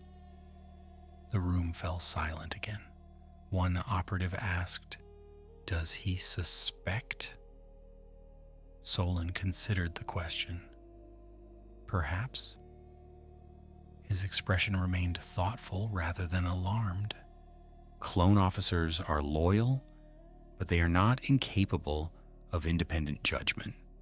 He handed the datapad back. Arrange for Holt's reassignment after tomorrow's operation, somewhere far from Coruscant. The words sounded almost merciful until he added, if reassignment proves impossible, choose a permanent solution.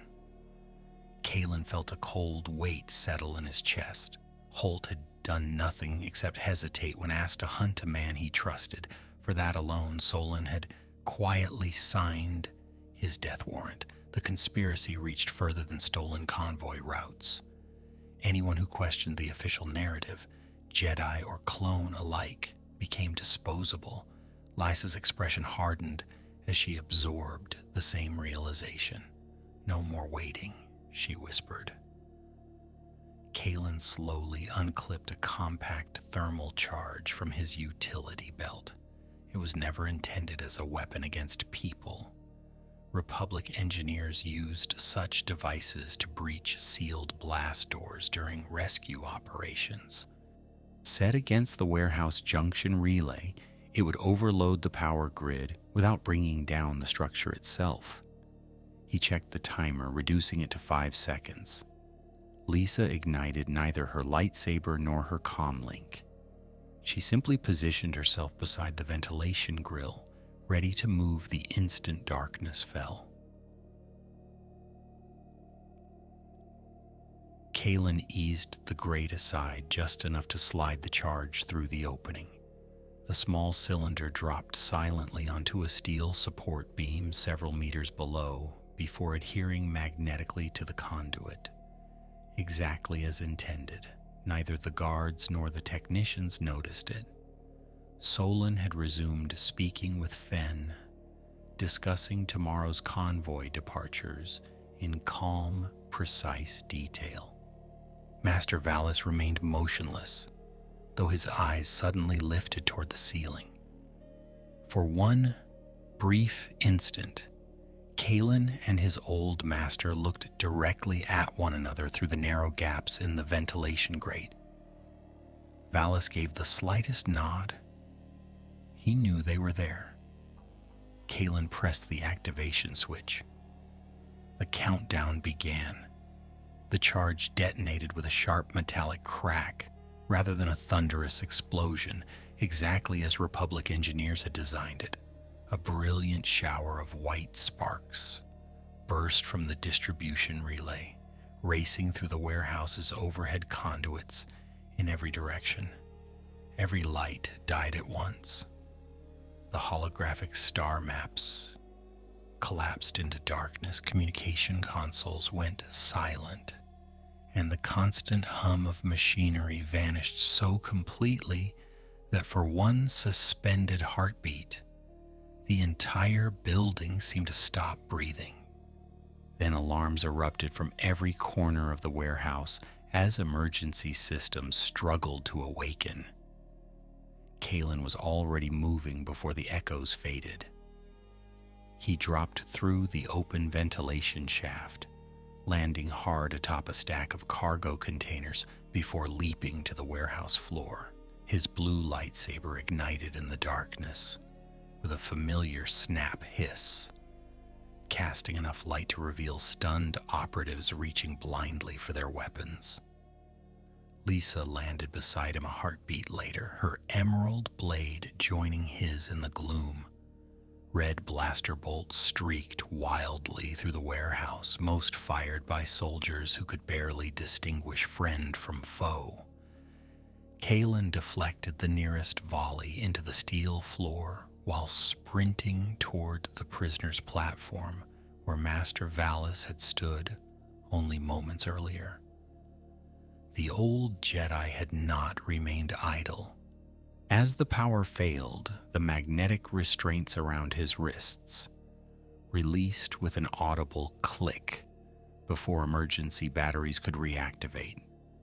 Valis drove his shoulder into the nearest guard, knocking the man backward into another operative before twisting free. Age had slowed his movements but had not robbed him of precision.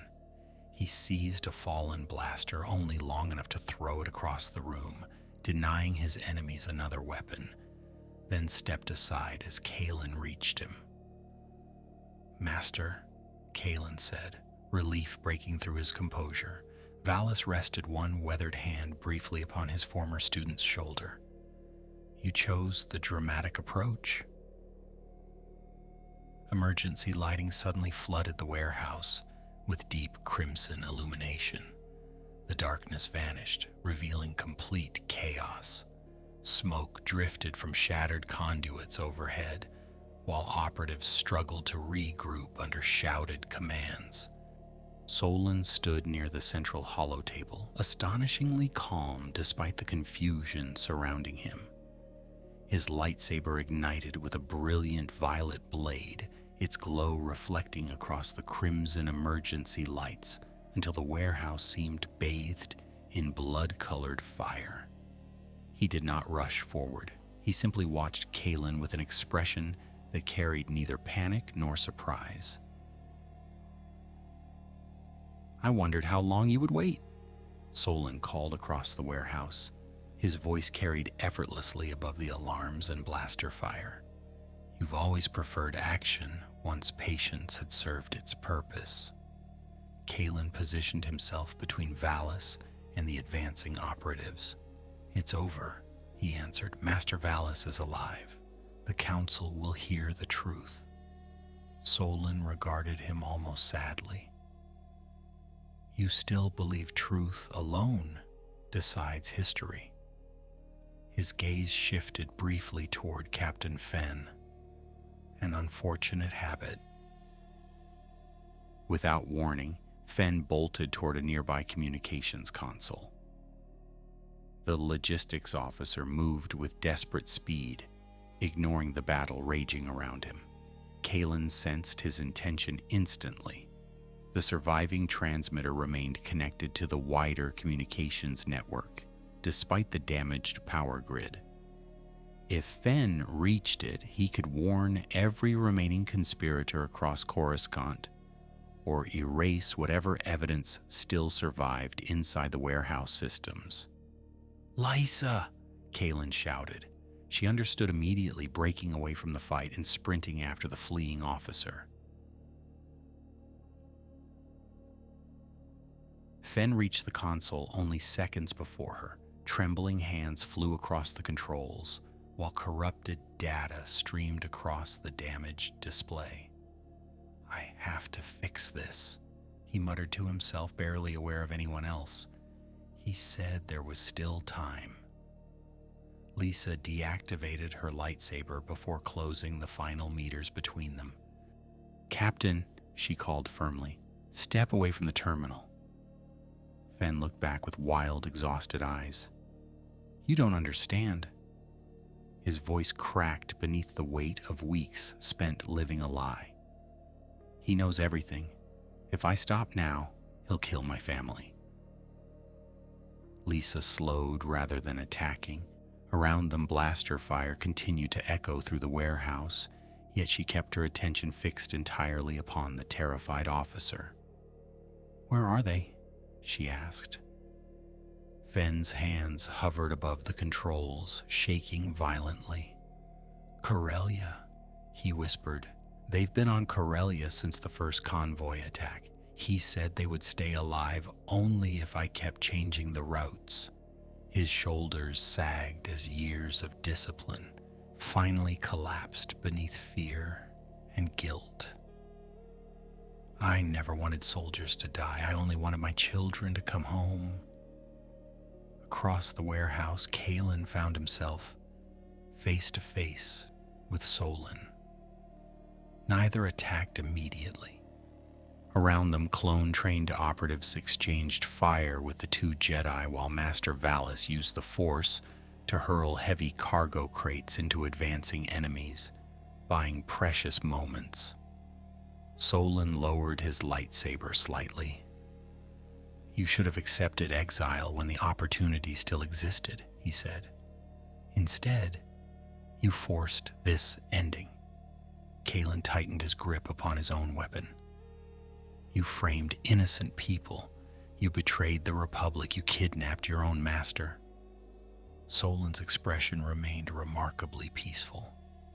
"I preserved a future beyond the Republic's inevitable collapse." Their blades met with a sharp burst of light. The first exchange came so quickly that nearby operatives instinctively retreated from the circle of flashing blue and violet energy.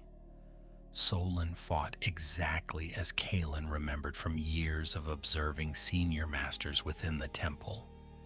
Economical, perfectly balanced, wasting no movement. Every strike flowed naturally into the next, without anger clouding judgment. Kalen answered with the more adaptive style forged across dozens of battlefields where survival often demanded improvisation rather than perfection. Sparks rained across the warehouse floor as blue and violet arcs illuminated the drifting smoke. "You still think like a student," Solon observed while turning aside another strike. Kalen pressed forward relentlessly. "And you stopped thinking like a Jedi." Solon pivoted smoothly, redirecting Kalen's momentum instead of resisting it. The Jedi became generals, Senators became merchants. The Republic became an illusion held together by speeches. Another violent clash echoed through the warehouse. I merely accepted reality before the rest of you. Kalen drove him backward another step. No, you helped create it. Near the communications console, Fen finally collapsed to his knees. The weight of months of deception had broken whatever resolve remained inside him. He slowly removed a small encrypted cylinder from beneath his vest and held it out toward Lisa with trembling hands. "Everything's here," he said hoarsely. "Payment records, convoy schedules, every message he ever sent me." Tears mixed with grime across his face. "I copied them because I knew one day I'd need proof."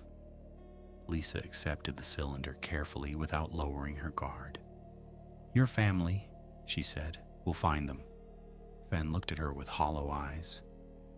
"If they're still alive?" The battle had turned. For the first time since Kalen uncovered the missing archive records, he held living witnesses, documentary evidence, and the mastermind himself in a single place. Solon sensed the change as surely as Kalen did. The calm certainty that had surrounded the Jedi Master since the beginning of the conspiracy faded by the smallest degree. It was almost imperceptible. Almost. Then from somewhere outside the warehouse came the unmistakable roar of incoming Republic gunships. Kalen heard the gunships before anyone else in the warehouse reacted. Their engines rolled across the loading district with the unmistakable thunder of Republic assault craft descending through Coruscant's crowded air lanes. The sound grew louder by the second, reverberating through the steel framework until dust drifted from the ceiling in fine gray clouds. Every person inside understood what it meant. Reinforcements had arrived. The only question was whether they had come to rescue innocent people or to arrest the wrong ones. Solon heard them as well. His violet blade remained locked against Kalen's blue lightsaber, both weapons hissing where they met, yet his attention shifted for the briefest instant toward the warehouse roof. It was only a heartbeat, but Kalen seized it immediately. He broke the saber lock, pivoted beneath Solon's guard, and drove the older master backward with a rapid sequence of strikes aimed not to kill but to force retreat. Solon recovered with astonishing speed, deflecting each attack in smooth succession, though the initiative had passed to Kalen. Around them, the remaining operatives began abandoning defensive positions, uncertain whether to continue fighting or prepare for escape. Master Valis raised both hands, reaching deeply into the Force. Several towering cargo containers shuddered where they stood, stacked along the eastern wall. With a powerful sweeping motion, he sent them crashing across the warehouse floor. The immense metal crates struck the path leading toward the loading doors, sealing the largest exit beneath tons of twisted durasteel. Operatives scattered just ahead of the avalanche of steel. Those too slow found themselves trapped behind the wreckage, separated from their transports by an impassable barrier. Commander Holt's voice suddenly thundered through external loudspeakers. "This facility is surrounded by the Grand Army of the Republic. Lay down your weapons immediately." The announcement echoed through the warehouse, followed by the shrill whine of gunship cannons locking onto the structure from outside. Holt spoke again, his words measured and unmistakably sincere. "Anyone who surrenders will be taken into custody unharmed." Several black-armored operatives glanced uncertainly toward Solon. For the first time since Kalen had encountered them beneath the temple, discipline wavered. Captain Fenn struggled to his feet beside Lisa, still clutching the encrypted cylinder's empty protective case. He stared toward the shattered loading doors, where flashing blue Republic lights now spilled into the warehouse through broken windows. "It's over," he whispered, though whether he spoke to himself or to Solon, no one could tell. Lisa remained beside him, one hand resting lightly upon her lightsaber, while the other held the evidence cylinder securely beneath her cloak. "Stay behind me," she said. Fenn nodded numbly. His shoulders carried the weight of a man who had survived long enough to face the consequences he had feared for months. Solon lowered his lightsaber slightly, studying Kalen with an unreadable expression. "You believe this changes anything?" he said quietly. "The Council has already accepted your guilt." Kalen did not relax his guard. "They accepted lies because they trusted you." Solon's gaze shifted briefly toward the evidence cylinder, hidden beneath Lisa's robe. "Trust," he murmured almost to himself. "The rarest currency in the galaxy." He seemed strangely calm for a man whose conspiracy had begun collapsing around him. That calm unsettled Kalen more than open desperation would have.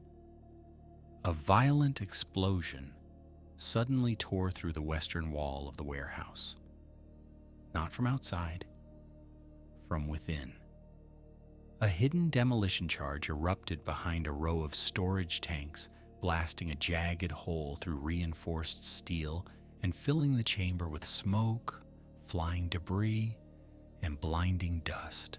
The shock wave hurled operatives and Republic soldiers alike from their feet as the wall buckled inward.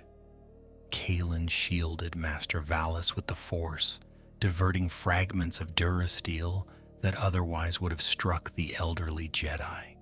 The explosion had not been intended to kill everyone. It had been carefully placed to create confusion. Through the smoke came the scream of repulsor engines. A second black transport burst through the shattered opening, skimming barely a meter above the warehouse floor. Side doors slid open before the vehicle had fully stopped. Fresh operatives leaped from the moving craft, laying down disciplined covering fire toward both the Republic forces outside and the Jedi inside. Their objective became immediately clear. They were not trying to rescue every surviving conspirator. They had come only for Solon. "No," Captain Fenn shouted. The cry surprised everyone nearby. Fenn stumbled forward, waving both arms wildly toward the approaching transport. "He's leaving us," he yelled at the remaining operatives. "Don't you see? He always planned this." One of the armored soldiers answered with a burst of blaster fire. The shot crossed the warehouse in an instant. Lisa reached for Fenn, but she was a fraction too late. The bolt struck the former logistics officer squarely in the chest. Fenn staggered backward, his eyes widening in disbelief more than pain. He looked down at the smoking wound, then toward Lisa, struggling to form words through failing breath. She caught him before he struck the floor. His hand closed weakly around her sleeve. "My family," he whispered. Lisa leaned close enough to hear every syllable. "We'll find them," she promised. A faint, grateful smile crossed his face. Then the strength left his body and his hand slipped silently to the floor. Kalen's anger surged like fire through the Force, hot and immediate, demanding action. For one dangerous heartbeat, he understood how easily hatred could consume reason. Solon had sacrificed everyone beneath him without hesitation. Fen had served faithfully, committed terrible crimes, and still become disposable the moment his usefulness ended. Kalen tightened his grip upon his lightsaber until his knuckles whitened beneath the leather wrapping. Then he remembered Master Valis's voice from years before. A Jedi chooses justice, never vengeance. The anger did not disappear. He mastered it. Outside, Republic clone troopers poured through the breached entrances under Commander Holt's direction, securing the warehouse section by section with practiced coordination. Operatives fought desperately to hold the escape corridor open while Solon backed steadily toward the waiting transport. He never turned his back on Kalen, never abandoned his measured defense.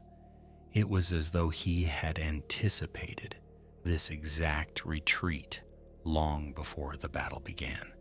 As the transport began lifting away from the floor, Solon spoke one final time. "You've won tonight," he said, "but the Council will still cast you out." Then he stepped backward into the waiting transport. The side hatch slammed shut. The engines roared, and the black craft shot through the shattered wall into the endless lights of Coruscant, vanishing into the night just as Republic gunships swept overhead in pursuit. The roar of Republic gunships faded into the night as they pursued the fleeing transport through the endless canyons of Coruscant. Inside the ruined warehouse, the battle ended almost as suddenly as it had begun. One by one, the surviving operatives lowered their weapons under the watchful aim of clone troopers, while others lay wounded among shattered cargo containers and broken machinery. Smoke drifted lazily toward the damaged ceiling, illuminated by flashing emergency beacons that painted the devastation in alternating shades of red and blue. Kalen deactivated his lightsaber at last, though the tension within him refused to ease.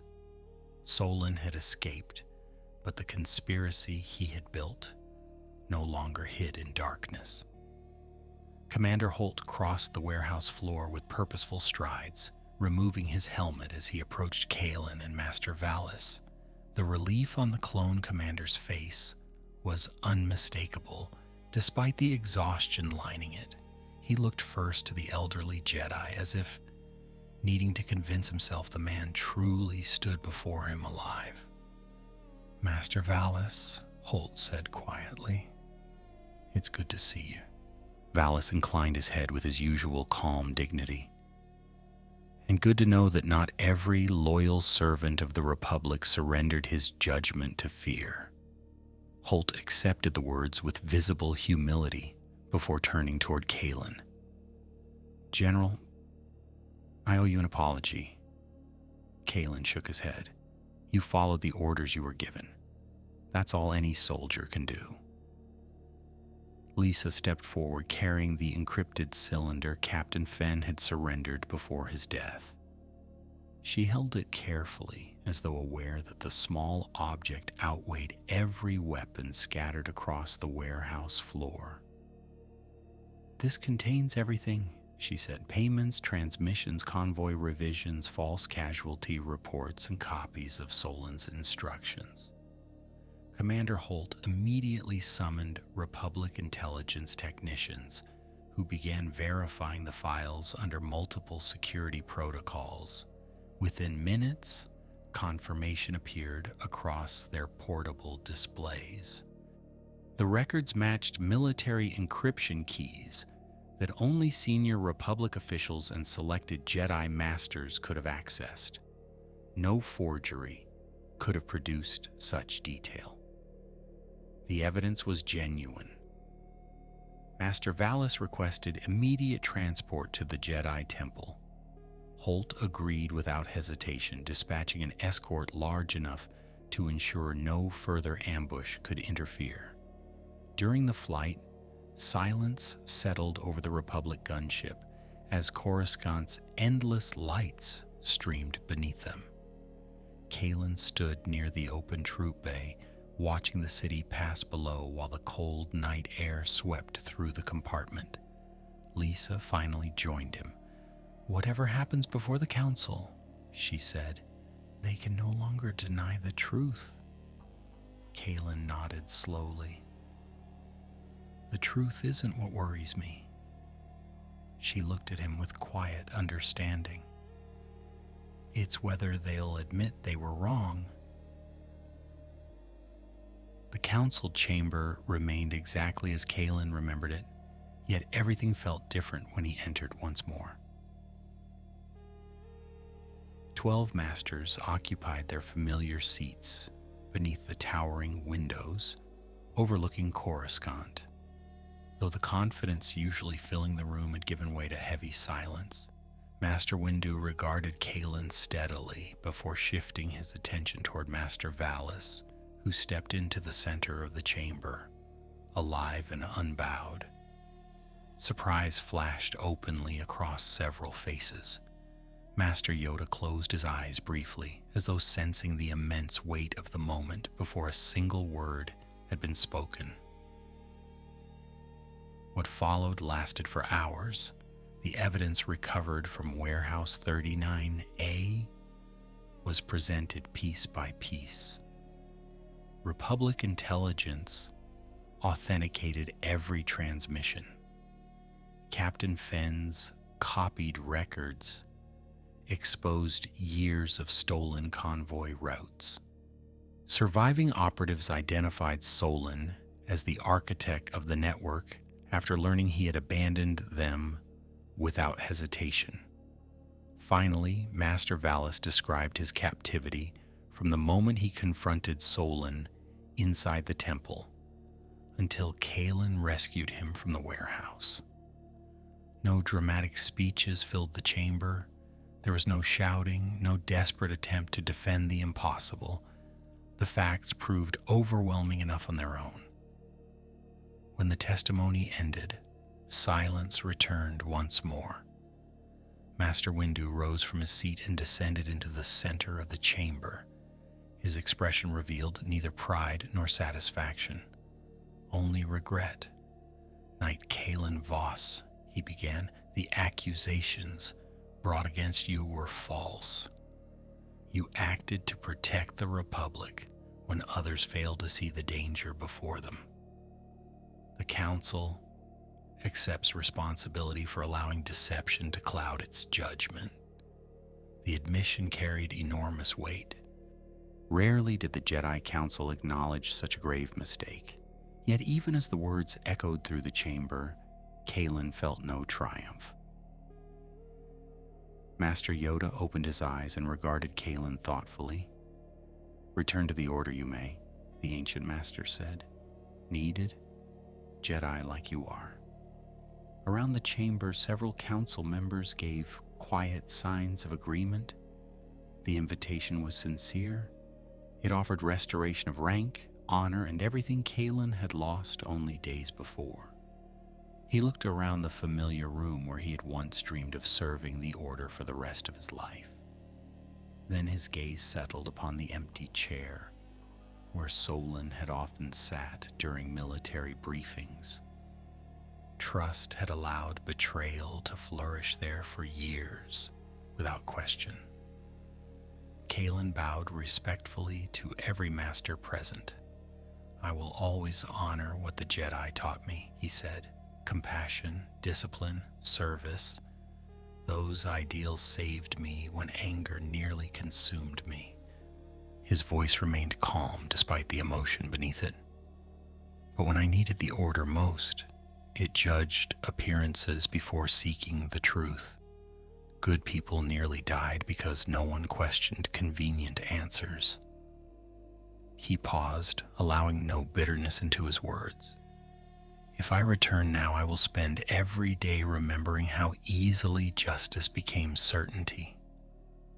Master Valis watched his former student with quiet pride. He alone seemed unsurprised by what came next. Kalen unclipped his lightsaber from his belt and held it respectfully in both hands before the council. "I cannot continue as a Jedi Knight," he said, "not because I reject the Jedi, but because I must follow the lessons they gave me, wherever they lead." The chamber remained utterly silent. Master Windu accepted the lightsaber with measured care, understanding the significance of the moment. No ceremony accompanied the act. None was needed. Several days later, before dawn touched the upper towers of Coruscant, Kalen stood alone upon one of the temple's highest landing platforms. A small civilian transport waited nearby, its engines warming quietly for departure. Lisa approached carrying a travel satchel that had once belonged to him. She smiled faintly as she handed it over. "You always did have terrible timing," she said. Kalen laughed softly for the first time in many days. "So I've been told." They embraced briefly as old friends rather than fellow Jedi, knowing their paths would now diverge. "Find Solon," she said. "The Republic will need proof when he appears again." Kalen nodded, "and the Order will need friends beyond its walls." As the transport lifted into Coruscant's morning sky, the first rays of sunlight broke across the endless city. Behind him, the Jedi Temple stood proud against the horizon, unchanged in stone yet forever altered in memory. Ahead lay a galaxy still consumed by the Clone Wars, filled with worlds that neither knew nor cared, whether the man arriving to help them carried the title of Jedi Knight. Kalen looked once toward the shrinking temple before turning his eyes forward. He had been expelled from the Jedi Order, restored by its highest authority, and had chosen to leave it of his own will. He departed without hatred, without vengeance, and without certainty about what awaited him beyond the next hyperspace lane. Yet for the first time since this journey began, every step belonged to him alone, and the Force remained with him as faithfully as it always had. When you look back upon this journey, it becomes clear that the greatest battles in the galaxy are rarely decided by the strength of a lightsaber alone. They are decided in the quiet moments when a person must choose whether fear will become obedience, whether anger will become justice, or whether disappointment will become hatred. Kalen stood at each of those crossroads and found that every easier path demanded he surrender a part of himself. Others possessed greater authority, larger armies, or carefully crafted lies, yet none of those things proved stronger than a single decision freely made. That has always been the hidden current flowing beneath the history of the Republic. The Force offers possibility, but it never removes responsibility. The Jedi Order has always reached toward the light, yet even the brightest temple casts shadows when its guardians begin trusting certainty more than compassion. That truth does not diminish the Order. It reminds you that institutions, like the people who build them, remain vulnerable to pride, exhaustion, and deception. Master Solon did not fall because he lacked wisdom or ability. He fell because he came to believe that noble ends could justify dishonorable means. And once that belief took root, every betrayal seemed only another necessary step. Such is the oldest temptation in the Star Wars galaxy. Darkness rarely arrives wearing the face of a monster. More often, it speaks with calm conviction and promises that there is no other way. Yet hope survives for a different reason. It lives wherever someone refuses to let another choose the shape of their soul. Commander Holt obeyed his duty without abandoning his conscience. Lysa remained loyal not because it was safe, but because trust demanded courage. Master Valis endured captivity without surrendering either dignity or mercy, proving that steadfastness may outlast chains. Even Captain Fenn, after walking far down the wrong path, discovered that the truth still possessed enough strength to break the silence that fear had built around him. None of them were perfect, and because they were not, their choices carried genuine weight. Perhaps that is why the galaxy endures, despite endless wars, fallen heroes, broken republics, and rising empires. Every generation inherits the mistakes of the last, yet every generation also receives another opportunity to choose differently. Destiny may place a lightsaber in your hand or a burden upon your shoulders, but destiny cannot decide what you will become once the moment arrives. The Force moves through every living being, binding countless lives together, yet each heart must still answer its own questions. That balance between guidance and freedom is what gives every victory its meaning and every sacrifice its worth. And so the story ends where it quietly began. Far above Coruscant, the towers still rise into the morning sky, while gunships continue their endless journeys toward distant battlefields, and the Jedi Temple stands watch over a galaxy that has not yet learned all the lessons waiting for it. Somewhere within those familiar halls, new footsteps echo across polished stone. New Padawans begin their training, and new choices wait beyond the next doorway. If you listen closely, you may almost hear the rain against the temple windows once more, soft and steady as another dawn arrives, carrying both uncertainty and hope.